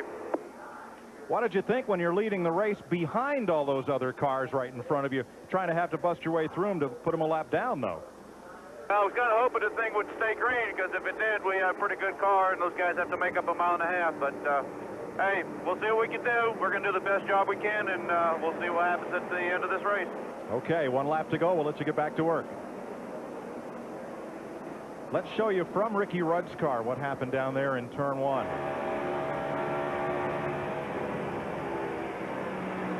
It was right there. Yeah. And the 4 car did touch it. That's when DJ was turned into him. Right. So certainly didn't want to imply that Bobby Hamilton did anything wrong, and he didn't. So now we're back to, well, if anything's normal here at Texas, this would be it. There are 17 cars going to line up in the outside lane on the lead lap. So the leader, Kevin LePage, is out front. Bobby Labonte is second. Dale Earnhardt Jr., Jeff Burton, Jeremy Mayfield, Tony Stewart, Steve Park, Rusty Wallace, Mike Skinner, and Joe Nemechek 10th. Then Chad Little, Terry Labonte, Ricky Rudd, Dale Earnhardt, Mark Martin, Ward Burton, and Jimmy Spencer. Those are the lead lap cars. Ken Squire.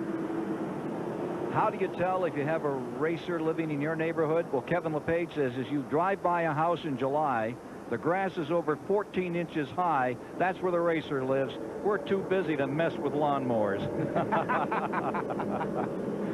Stay inside us, Jeremy. Find a spotter. Give him some slack. He tried. Coming to complete lap 251 of 334. Ready. Green, green, green, green. That's Robert Presley racing back into turn 1, trying to get back on the lead lap. He's done it once today. For the moment, he's done it again. Here's Matt Kenseth right with him. Kenseth lost his lap when he was penalized for pitting out of the box on pit road. It's going to get crowded going down in the corner. Matt Kenseth is on the inside. You see Bobby Labonte now pulling even with Kevin LePage as they start off turn 4. And this is for money. Bobby Labonte for the race lead, gets it. He's got Earnhardt Jr. right up his tailpipe. Riding with second place car, Dale Earnhardt Jr. as they head for the back straightaway.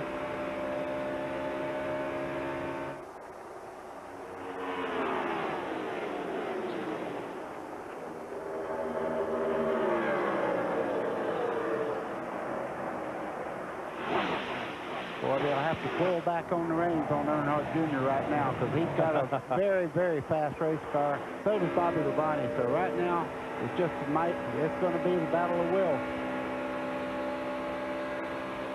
Riding with Earnhardt Jr. And here's Tony Stewart. He's on the move. Going to dip inside Bobby Hamilton and try to take 5th away from Mayfield. Not that time. Mayfield went on the outside of Hamilton. There's Steve Park in car number 1. And trouble. Turn 4, one car around and sliding down. It is Joe Nemechek. And spinning to the infield is Rick Mast off turn 4. And caution is out for the 10th time today.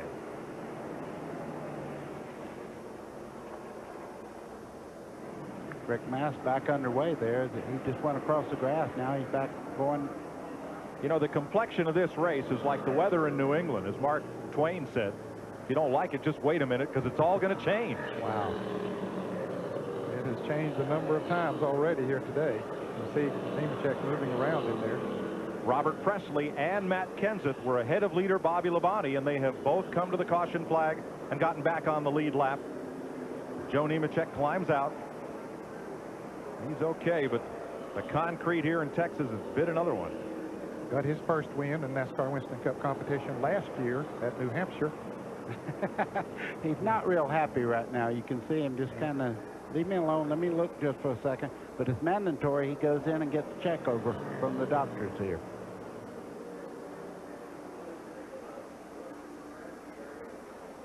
Tenth caution of the afternoon. Joe Nemechek with Rick Mast also involved. We'll be right back with you here at Texas after this.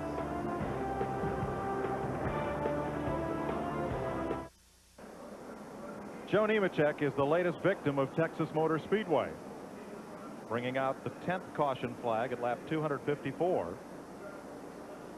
90 laps to go. And let's show you from Ricky Rudd. Riding along behind Mark Martin, and you see the smoke up ahead. And Mark slowed down. Ricky tapped him just a little bit, but they got through there okay as Rick Mast on the left there spun out down to the inside. Fritos takes you inside racing. We've had a number of cars get loose and get up and hit the wall. It's easy to spot a car that's loose. Watch the back of the car trying to go to the outside there. If you ever see one get that far sideways, that's more than loose. It's a wreck. Taping up a little bit of damage. Now, this was from one of the much earlier collisions that Ricky Rudd got a small piece of very early in the day. We've had 10 caution flags, 9 of them for crash incidents. 77 laps to go, and this one is far from over. There are 18 cars on the lead lap. There's probably 16 of those that can still win this. Dale Jarrett is out of this race. Bill Stevens. Dale Jarrett right here, the reigning Winston Cup champion. Dale, first of all, physically, how are you? I'm going to be okay. Just hit my right knee on the steering column, but I'll be okay. We're trying to determine from the replay if there was contact before the spin. What happened? You saw the replay. I didn't. I don't know. I'm not sure what happened. I just know when I got into one, car started wiggling. If that was from a touch or if that was just from the tires, I'm not sure. He's disappointed, obviously. Dick Berggren? Virtually nobody pitted on that caution flag. Here's why. Bobby Labonte keyed his radio and talked to his crew chief, Jimmy Bakar. He said, "You thinking what I'm thinking?" Bakar said, "Yeah." Track position. Bobby said, "Yeah." And they stayed out, and everybody else thought that was such a good idea. They stayed out, too. The only guys who pitted were the guys who were a lap down or way, way, way in the back. Mike?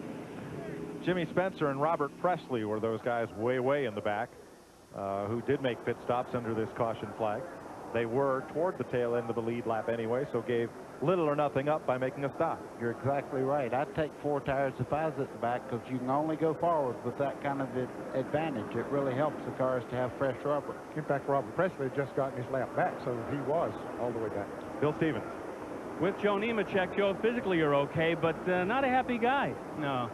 Probably as pissed as I've been in a long time. You know, you come here to these tracks and you race hard. You know, we had a good car running in the top 10, and lap cars just won't give you a break. And they want to race you down in the corner and pinch you down on the apron, and that's what happened to me. I mean, I just hit my left side on the apron and started wiggling and couldn't save it. Just very unfortunate. People got to start using their heads a little bit. Obviously entitled to be frustrated. He was out of the Busch race yesterday. Had an accident in that run. As a Texas-sized temper flare-up, there have been several of those today. Tough day for Joe Nemechek. Bobby Labonte's your race leader as we go back to green. Dale Earnhardt Jr. right in his tire tracks. Tighten your seatbelts. I'll guarantee you it's going to get a little more exciting now. You're getting down to when it counts to make these moves on people. Dale Earnhardt Jr. has had a great car all day long. First forward in line, Kevin LePage in third. Here's the 5th place battle. Jeremy Mayfield, number 12, Tony Stewart, and then Steve Park, Rusty Wallace, Mike Skinner. You got each of the 3 brands represented up front. A Pontiac leading, a Chevrolet in second. It looks like a Chevrolet's about to go to first, and then a Ford in third, and the Chevrolet of Earnhardt Jr. does go to first. Labonte sees a big gap behind him, lifts the throttle, and drops in line. And Kevin LePage has really turned it up in the 16 there in the 3rd spot. I think the longer Kevin's car goes on a run, the better it gets. or at least I've observed him several times today. And he's just had enough laps on these tires now that he might be able to challenge them. These three have opened up quite a lead on the rest of the field. There's the front three, and there's the gap. Jeff Burton in 4th place. Jeff Burton's, he does have a great race car, though. If he catches up to this bunch, don't count him out at all. Jeff Gordon makes a pit stop. He's been kind of like the lonesome cowboy today. A lot of duct tape, a lot of repairs after Bill Elliott landed on his hood in the incident at lap 111. There's Burton, the 4th place car, right side of your screen. Now he's trying to close in, but he's got a long way to go. 1.7 seconds behind the leader and about 9/10 of a second off the 3rd place car. So let's go back and get the battle for 7. Steve Park, number 1. Number 2 there, Rusty Wallace. 31, Mike Skinner. You're with Skinner.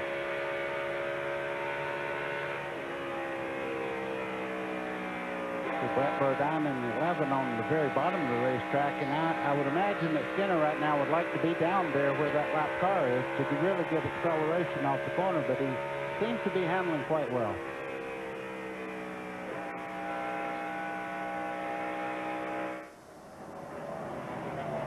That battle for 7th place on back. Good run for Steve Park today. Got caught up with Scott Pruitt at lap 18 early on in the race as they fight it up front, but Park spent a lot of time in the top 10 and even the top 5 this afternoon. He has been certainly in the top 10 all day long. This could be it for Jeff Gordon. He's back on pit road after just making a stop. And yep, left turn garage.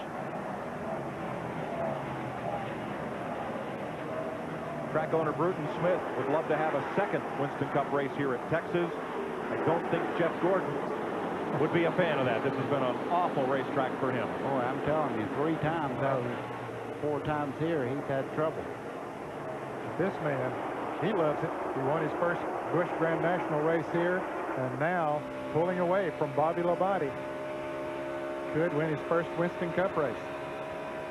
A disappearing view of you and my rear view. Well, I think he's going to see a rising car in the background there. I think the 99 car, Jeff Burton, he's running very, very well. He's a little ways back, but he seems to be closing in on 2nd and 3rd. Well, he's 2.6 seconds behind the leader right now. I agree. I think he is closing in on 2nd and 3rd. We'll see how he stacks up against Earnhardt as they run a few laps. Well, I can tell you one thing. It's not going to be easy to pass Earnhardt because I can remember the first race that I ever won in Winston Cup, and you're not going to give it up easy. Well, Jeff Burton was talking about him there a moment ago. He lost a 1/10 of a second that last lap, so Earnhardt is pulling away from everybody. And as we noted, Jeff Gordon did pull into the garage area and out of the race. Battle for 9th place, Terry Labonte, the defending champion of this race. And here are the teammates side by side again. Are these two cars welded together today, Earnhardt and Skinner? They've raced each other pretty hard. You said they raced like brothers, and they've certainly been together all day. Earnhardt moves into 10th spot. There's Gordon.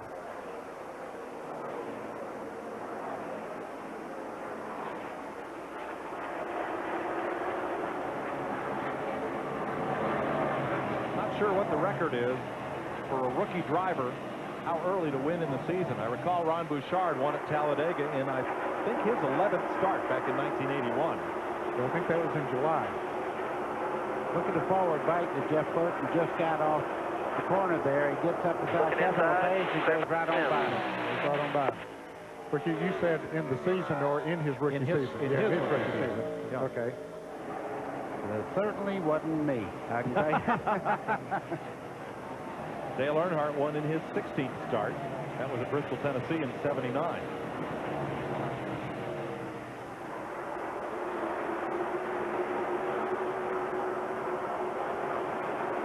So Burton having passed LePage for 3rd place and moving away from Kevin LePage at about 2/10 of a second a lap. But Bobby Labonte looks like he's turned it up, and he looks like he's closing in a little bit on Earnhardt to me.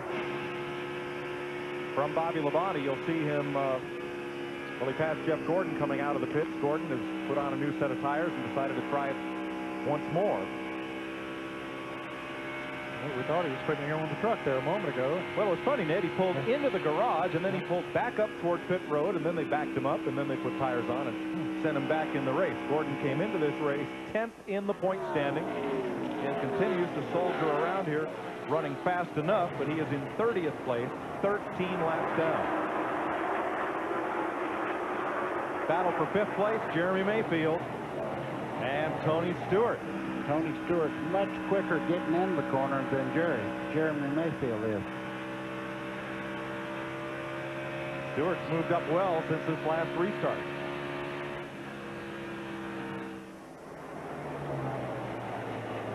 At one time, he was a lap down. Tony Stewart was. Oh, we got a smoker on the back straightaway. Could be Michael Walker, if I'm not sure. Michael was really smoking earlier. No, that's not him. Ed Barrier. Ed Barrier. Driving for Junie Donlevy out of Richmond, Virginia. Caution is out. Make that number 11 for the afternoon. And this should be their last pit stop. They should be able to go the rest of the way on a tank of fuel. Now, what's a good pit crew worth now, Ned? It's worth a lot. So Barrier will coast to the garage for Donlevy. And this should, once pit road is open, bring everyone in. Dale Earnhardt Jr. is your leader. Bobby Labonte is second. Jeff Burton is third. That's a Chevy, a Pontiac, and a Ford. Kevin LePage, Jeremy Mayfield, and then Tony Stewart. Steve Park, Rusty Wallace, Terry Labonte, and Dale Earnhardt are your top 10. Also on the lead lap, Skinner, Kenseth, Martin, Ward-Burton, Little, Rudd, Spencer, and Presley. And we have broken the record for most caution flags in this race. Anyone surprised? No, you hate to see it because a lot of great cars, and you know, you hit a wall at 190 miles an hour. It's really good that nobody's been injured, but a lot of cars have been torn up too. One tough racetrack. Earnhardt Jr. is just about to overhaul the pace car to get to pit lane here. Now, only the cars on the lead laps, 18 cars on the lead lap, are allowed to pit the first time by. Let's first go to Bill Stevens. Jeff Burton is in the number 99. They're going to put a half a pound of more air pressure into the right rear tire to loosen that car up a little bit. This will be a 4-tire stop. This will be a crucial one. Remember, this team started 37th today and have moved into 3rd place. They're down and away. They'll be happy with that one to Dick Bertrand. Bobby Labonte and his crew chief had talked about taking just 2 tires, looking for an advantage. They decided not to do it. We're looking at them with the pole cam right now. This is the championship winning crew, 15.9, a good stop for Bobby Labonte. Dale Earnhardt Jr. came in with the lead. Went out in front of Bobby Labonte. Yes. But some other cars that just took on 2 tires back there, I think, beat them out. That's right. Ralph? 14.7 seconds for Dale Earnhardt Jr. A very strong stop by this team down here. They took 4 tires and made no adjustments. The 1, the 2, and the 17 got out ahead of Earnhardt Jr. And here's Dale Earnhardt looking hard at that left side. Now, the last time they were in, they had a very, very long pit stop. And we're told now that they are changing the battery on Earnhardt's car. That's located behind a panel under the left rear wheel well. So he'll come back and be on the lead lap, but Earnhardt will be back in 18th place.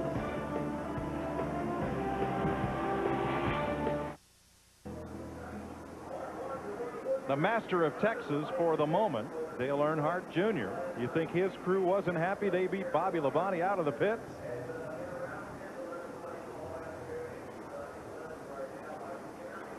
Yes.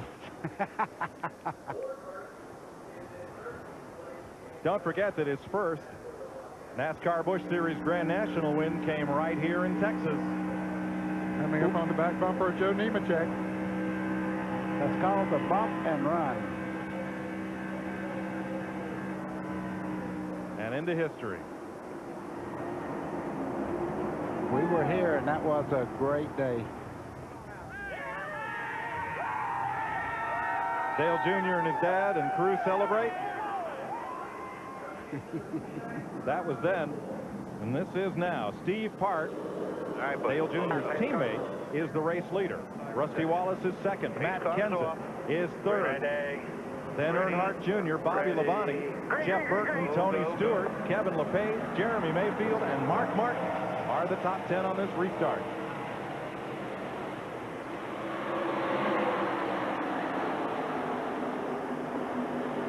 "56 laps to go." A lot of time for a lot of things to happen. Absolutely. Right now, Matt Kenseth in third place, rookie. Fourth place, Dale Earnhardt Jr., number 8 there. He's got to be very patient, which he was there, passing the lap traffic. But now those in front of him are for real. They're the leaders. Moves up on Kenseth, boy, in a hurry. Careful, careful. He gets under the bottom there and goes right back into it. Bobby Labonte also moves past Matt Kenseth, and here comes Jeff Burton. You know, and that's a classic example of 4 good tires against 2 tires. The cars that Dale Earnhardt Jr. is going by right now only took on 2 tires. Makes a big difference, especially when he had a fast race car already. Yes, that's what makes it look easy. Doesn't mean it is. That's what it looks like. Look how he goes to the outside by Rusty Wallace. Bobby Labonte also on the move on the inside. And here comes Jeff Burton. Putting on 4 tires is like putting on Superman's cape. Oh, you got it. The next victim is right in front of him, Steve Park in the number 1 car. His teammate, Earnhardt's teammate, come out of the same garage, Mooresville, North Carolina. Park, runner-up for a NASCAR Modified Championship by the smallest margin in series history. Then a Busch Grand National driver, and now in Winston Cup for Dale Earnhardt. Identical cars except for one thing, left side tires right now. Well, Steve Park is not showing any favoritism to the boss's son. But I don't think he can hold him off as they come down the front straightaway side by side. Earnhardt Jr. back to the lead. And do we have to tell you the crowd's making a lot of fuss when he made that pass? I could hear him over the cars, the fans. Matt Kenseth passing Rusty Wallace. That's back at 5th place. And here is the 16 car of Kevin LePage as well, coming up trying to make the pass. Didn't quite pull it off because Kenseth hadn't made it work yet. Well, LePage started on the outside pole, and he's had a great day here in Texas. Bobby Labonte takes over second. And here comes Jeff Burton. Watch the forward bite off the corner here of Jeff Burton. He'll just motor right on by. Steve Park giving it a game try, but that car a little loose off the corner. And he surrenders the position.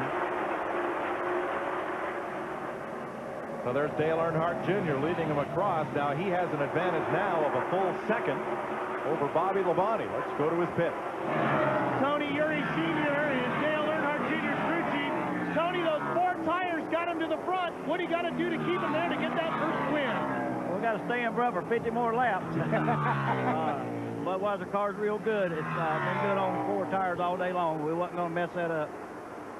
Goodyear brought a great tire here, and you can put 2 on and get away with it for about a half a run, but you couldn't make that whole run, I don't think. 2, so we're putting on 4 every time. Hopefully we get Budweiser.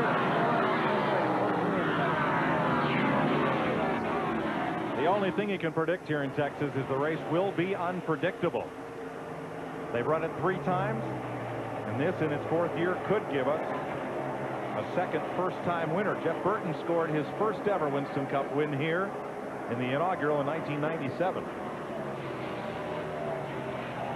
And Earnhardt is pulling away, Mike. He's almost to 1.3 seconds ahead of Bobby Labonte now. Car looks flawless in the corner, able to hold it right on the white line on the bottom part of the racetrack. See Bobby Labonte, that's your interval from first to second right there. Bobby Labonte about a half a turn back now. Riding with the wind. Just daylight ahead of him, racetrack.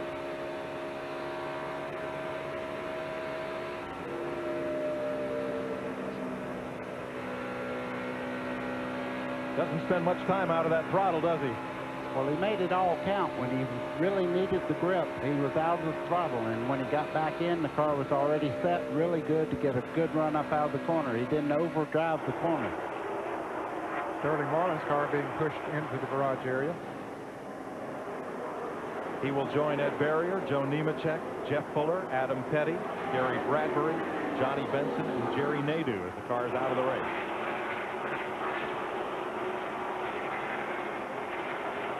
Picked up another 10th that lap, 1.4 seconds between Earnhardt Jr. and Bobby Labonte.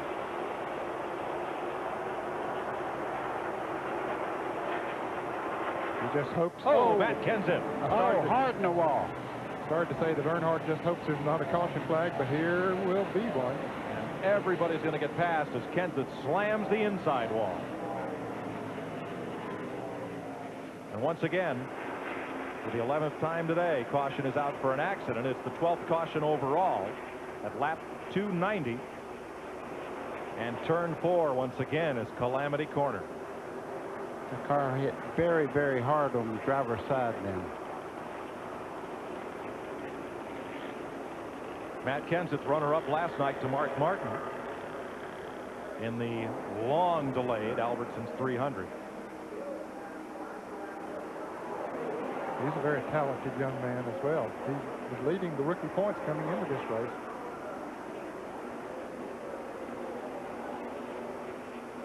And they're getting the window nets open, and the fire crew always wants to get that hood up to have a look inside to make sure that there's no broken oil or fuel lines or chance of a fire. There's Matt. With his hat on already. Learned that trick from Jeff Green, no doubt. And Dale Jarrett comes back into the race. 45 laps back. Let's show you what happened to Matt Kenseth.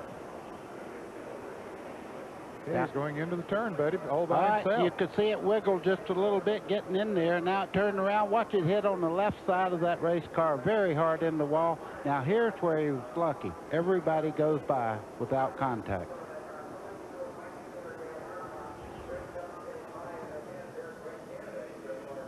.290 laps complete. 44 laps to go. Still a lot can happen here in Texas.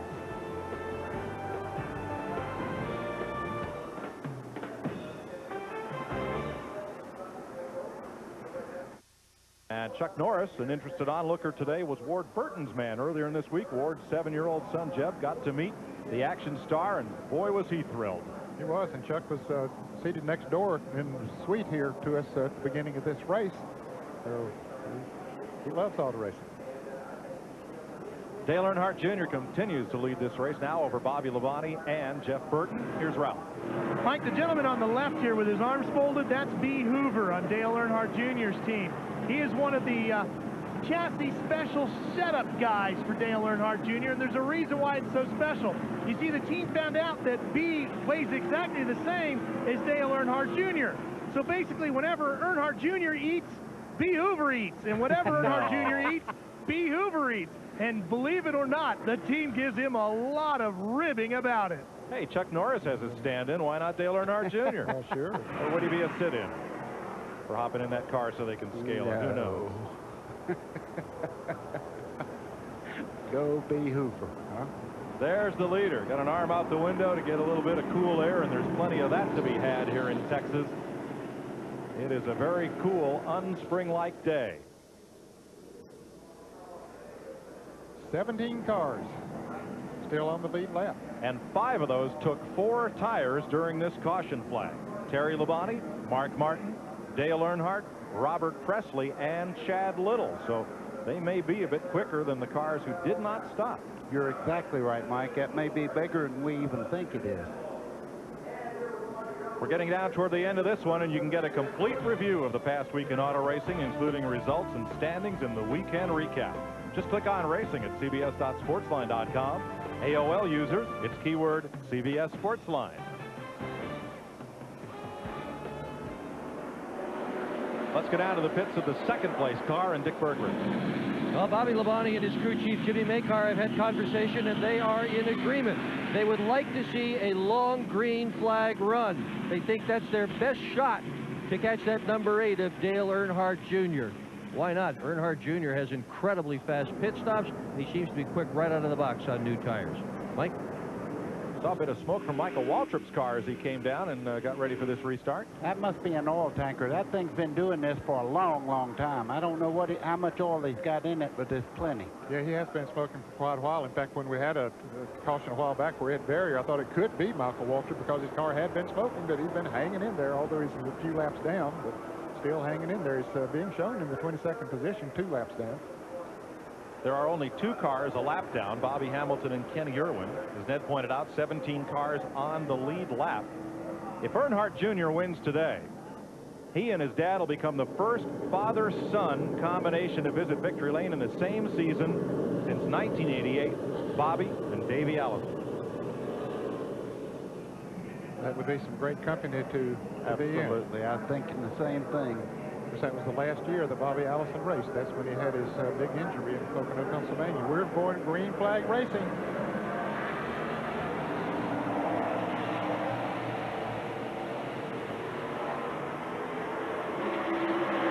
Bobby Hamilton in the 4 there trying to make up a lap right now. He's not going to get it done, but he is fighting as hard as he can.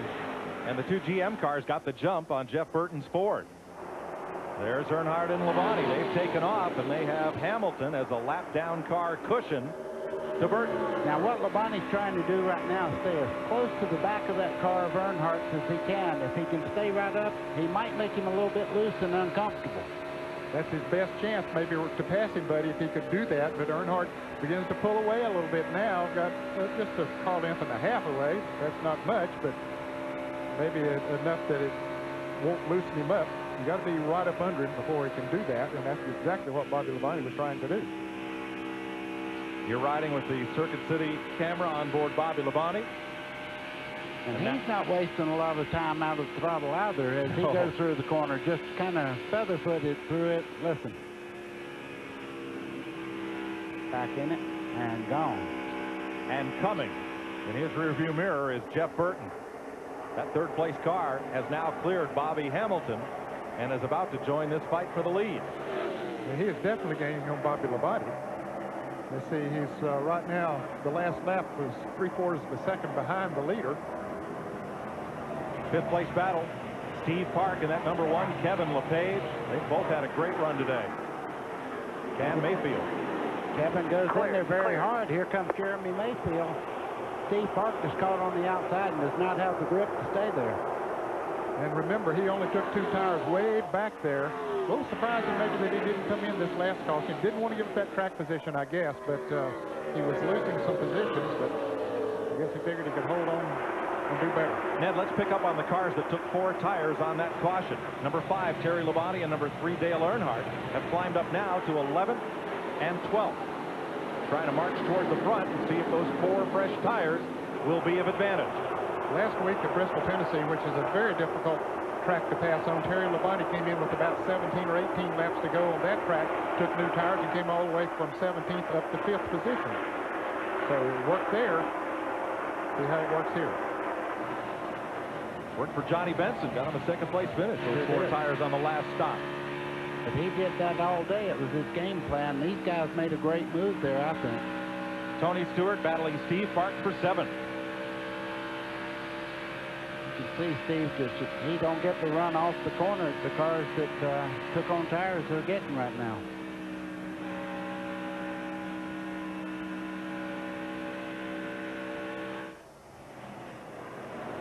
Well, I mentioned a moment ago that Burton was 3/4 of a second behind Earnhardt. Right now, it's 1.15 seconds. So Earnhardt pulling away, even though Burton was gaining, as we said, on Bobby Labonte. You can see he's up on him.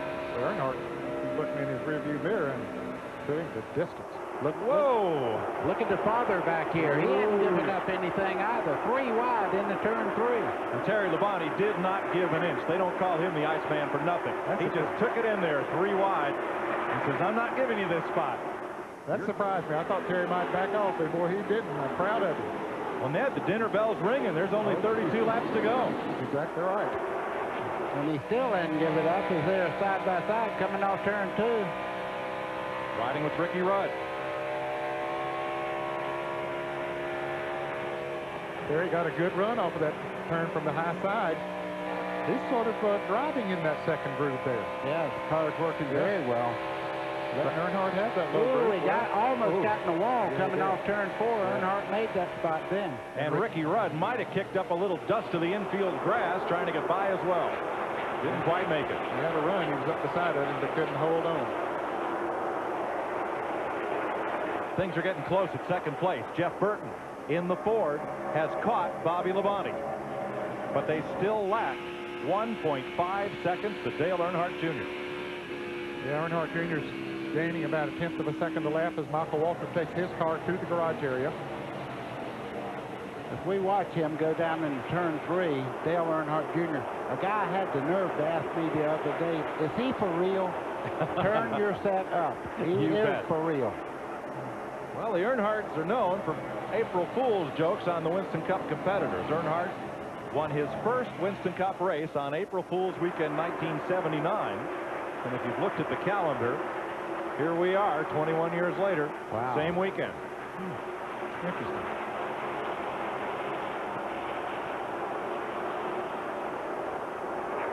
You know, my hat's off to Mark Martin, not only for winning last night and extending that great string of Busch Grand National victories, but in Victory Lane, he reminded everybody that this was the weekend we lost a great racing champion, Alan Kulwicki. On that. Kulwicki was the defending Winston Cup champ when he perished in a plane crash coming back to Bristol, Tennessee from a personal occurrence. 1993. He was missed. He certainly is. These two cars are basically the same as far as speed around the racetrack. It would take a mistake on one or the other for position change because Bobby Labonte is just as fast as Burton is. 27 laps to go. Boy, that's a long time though on the racetrack. Anything can happen. Just one time, get out of the groove a little bit, have to check up, and those second and third place cars will be right on your heels. There are your three leaders, and you see the advantage Earnhardt Jr. has, 1.6 seconds. While Bobby Labonte has to occupy himself with Jeff Burton.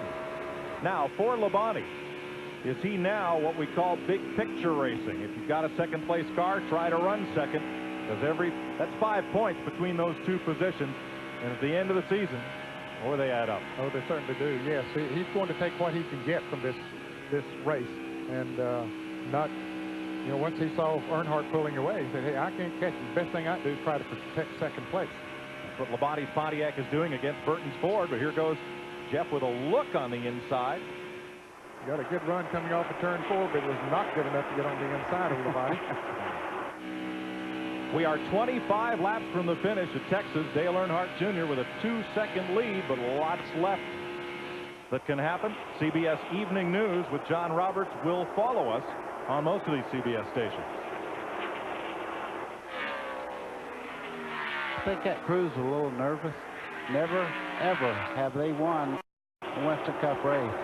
Their first year out, and here they are with a chance to win a big race I'm talking about. There's the second place battle. Jeff Burton, what a day he's had, coming from 37th starting position.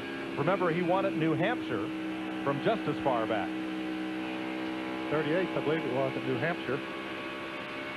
Let's get an update on Burton. Bill Stevens. Yeah, to pick up on the point that Buddy made just a few moments ago about the 18 and the 99 being about the same speed, that has not been lost on driver Jeff Burton. He just radioed to crew chief Frank Stoddard.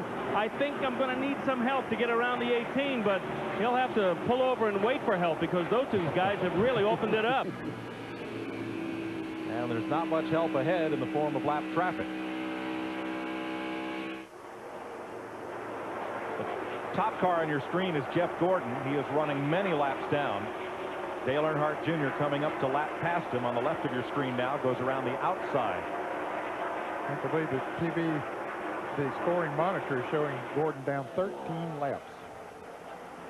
Bill Elliott landed on Jeff Gordon's hood in the four-car crash at lap 111. They spent the whole day repairing the damage. This is for second place. You're right, buddy. Those cars are pretty evenly matched. Yeah, it'll take a wiggle from the 18 car, Bobby Labonte, and he don't make that many mistakes. If I was having to catch somebody, I'd want it to be somebody besides Bobby Labonte, I think. Well, he got a good run that time coming off of turn 2 when Labonte went on the outside of Jeff Gordon. But still, now, right here is where Bobby is really running strong coming off of turn 4. A couple of times Jeff has got a run off there too, but this time Bobby Labonte got the good run off there. Maybe a little distance between them. Now, Earnhardt's going to be in lap traffic here in just a little bit, and that may hold him up. You have to catch these cars just right and keep that momentum up, or those second and third place cars will close right in on you. 20 laps to go. Dale Earnhardt Jr. second in rookie points to Matt Kenseth. Kenseth has crashed out of today's race at lap 290. John Andretti moves aside with his wounded car, as does Bill Elliott. And there's Dad, Dale Earnhardt, running in ninth. Catching Mike Skinner again. How many times have we seen this today? These two are teammates, and they have been right close together all day long.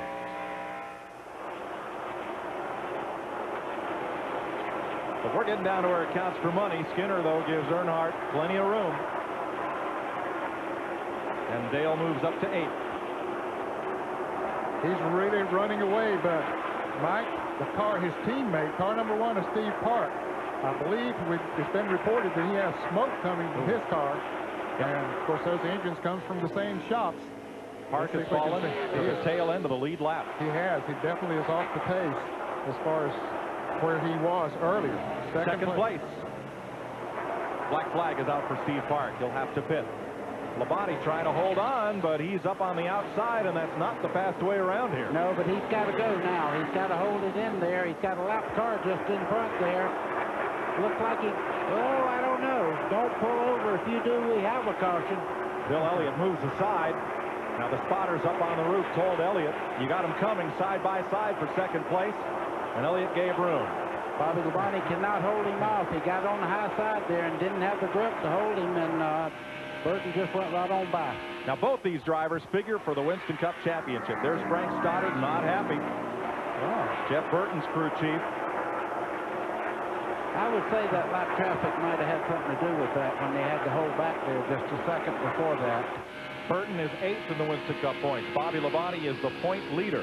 They are 185 points apart in the standings, and both figure to be there at season's end. 16 laps to go. Dale Earnhardt Jr., the defending Busch Series champion, Winston Cup rookie, trying to win in only his 11th start. Ralph?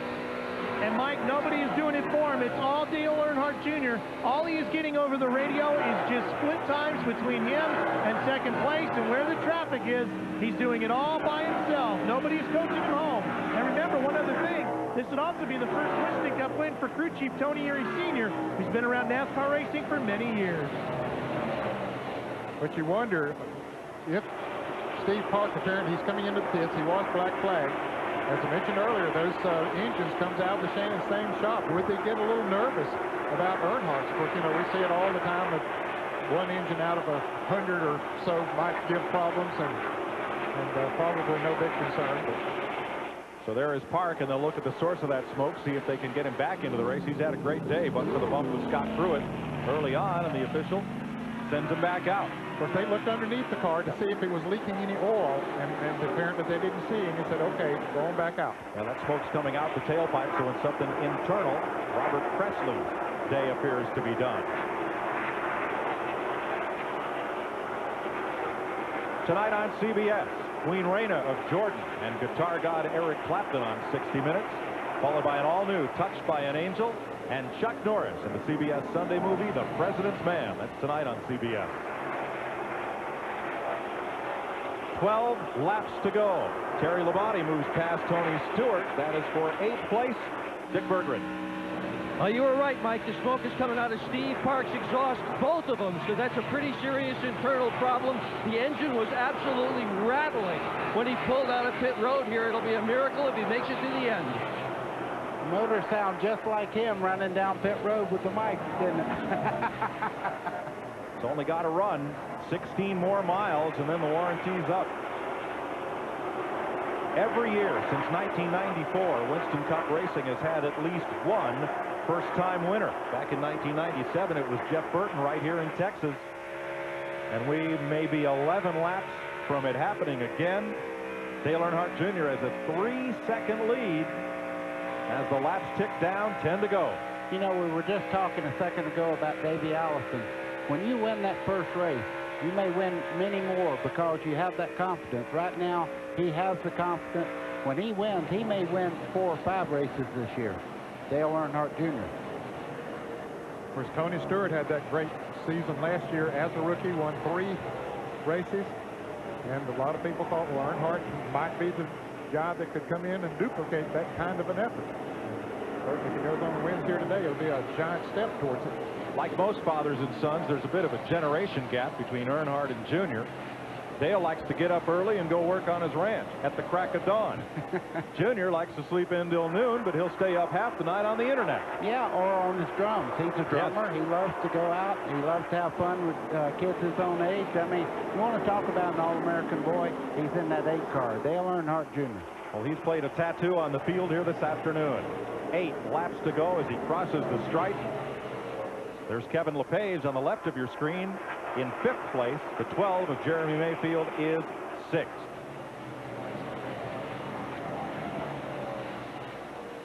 He continues to lengthen his lead. He's up to about 4 seconds now.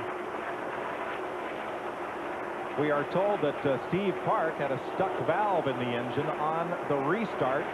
Don't know if he over-revved it between gears or not, but the team feels that will not be of consequence to Dale Jr. His lead's up to 4 seconds. 7 to go. Here's this battle for 5th, and it's tightening up between LePage, the outside pole sitter, and Jeremy Mayfield, who finished 5th here last year. Jeremy able to hold that low line right there as they're working by Kenny Irwin Jr. as they come off the back to the back straightaway there. They do get closer and closer every lap. It's 4 seconds, 1st to 2nd, and a 2nd to 3rd, Bobby Labonte. Rusty Wallace is 4th ahead of this battle. Kevin LePage from Vermont and Kentucky's Mayfield. Stacy Compton being overlapped by Earnhardt Jr.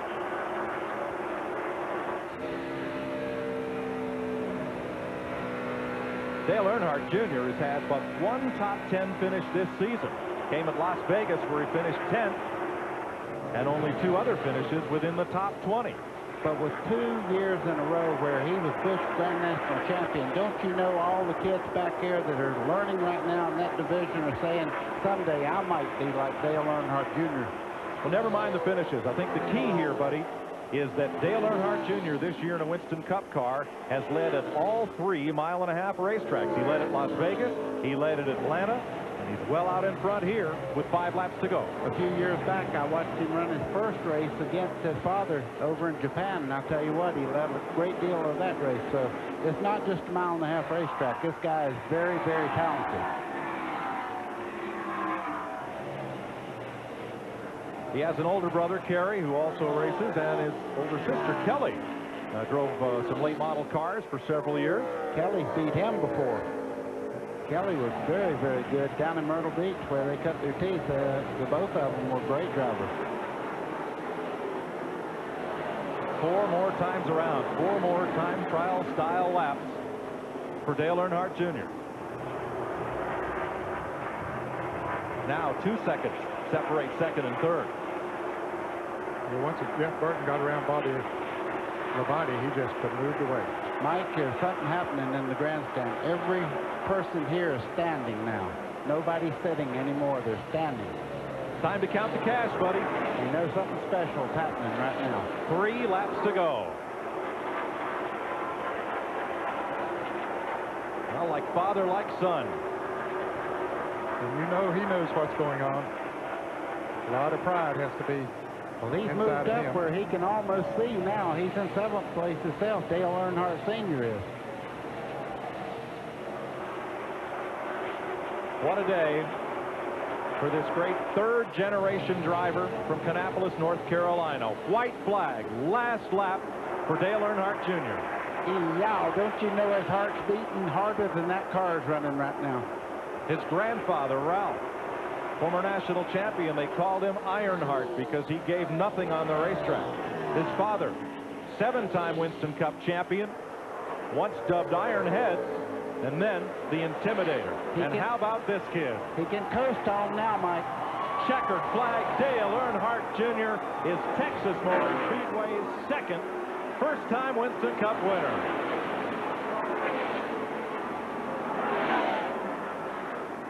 Jeff Burton is second. Bobby Labonte third. Rusty Wallace leads Kevin LePage and Jeremy Mayfield to the checkered flag. You know, there's as much pride in that 3 car as Dale Earnhardt Sr. goes around this racetrack for what this kid has done right now as the kid himself. And Tony Uri Sr. has been crew chief to both Earnhardts at different times in their career, including Earnhardt Jr.'s Busch National Championship in the Busch Grand National Series. Let's get his thoughts with Ralph.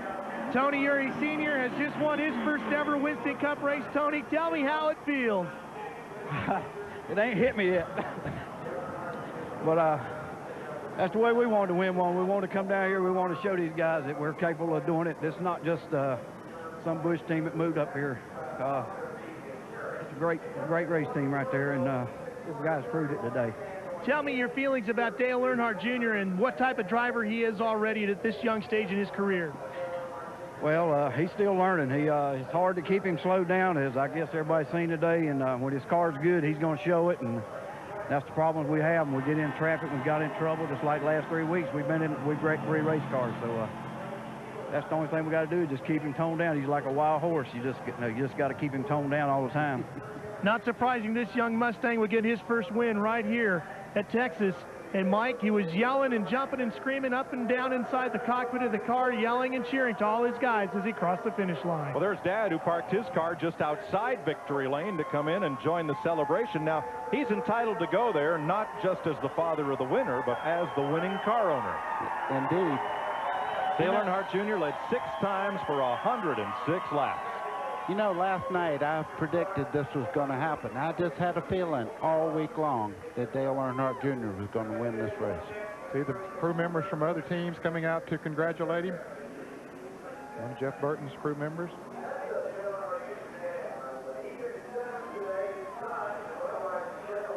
What a great day for this great racing family. And for the Pettys, their 4th generation star, Adam Petty, got his first taste of Winston Cup competition today. Adam will end up 40th, but had a strong race until he came out of it in lap 215. There's the Intimidator. And today, proud father. See, there is a heart as big as a man.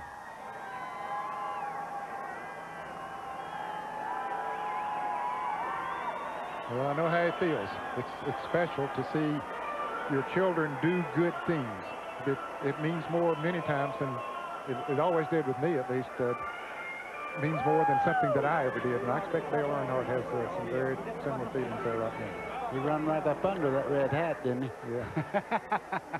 Well, Ned, you won 50 Winston Cup races, but I remember the emotion in your voice as you described the first time Dale Jarrett won a Winston Cup race up at Michigan. It's so special. It's sometimes hard to put into words.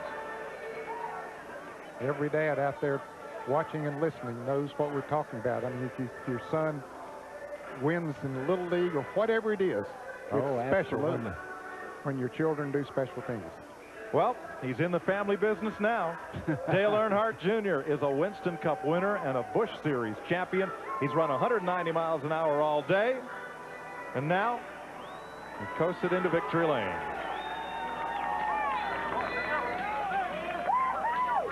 And waiting on him, along with Dale Earnhardt, is Ken Squire. His dad is here first. What a moment.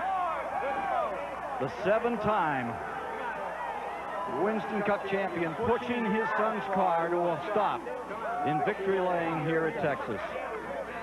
Hey, fellow, what does it mean to win your first Winston Cup race? That's pretty special.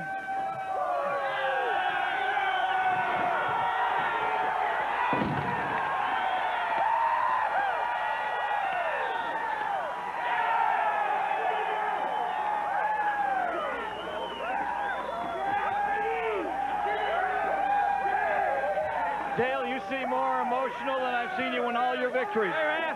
Come on. Come on.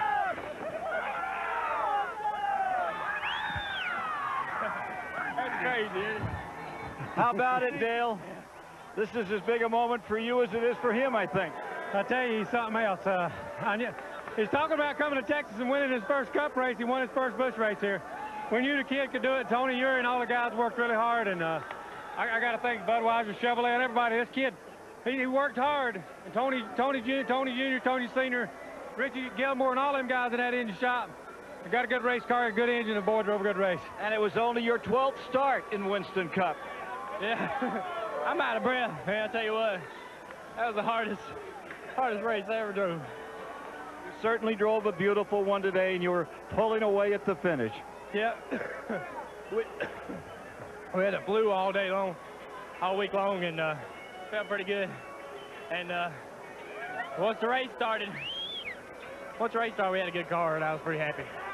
You certainly did a beautiful job. Dale Earnhardt Jr. wins his first Winston Cup victory. Let's go to Mike Joy.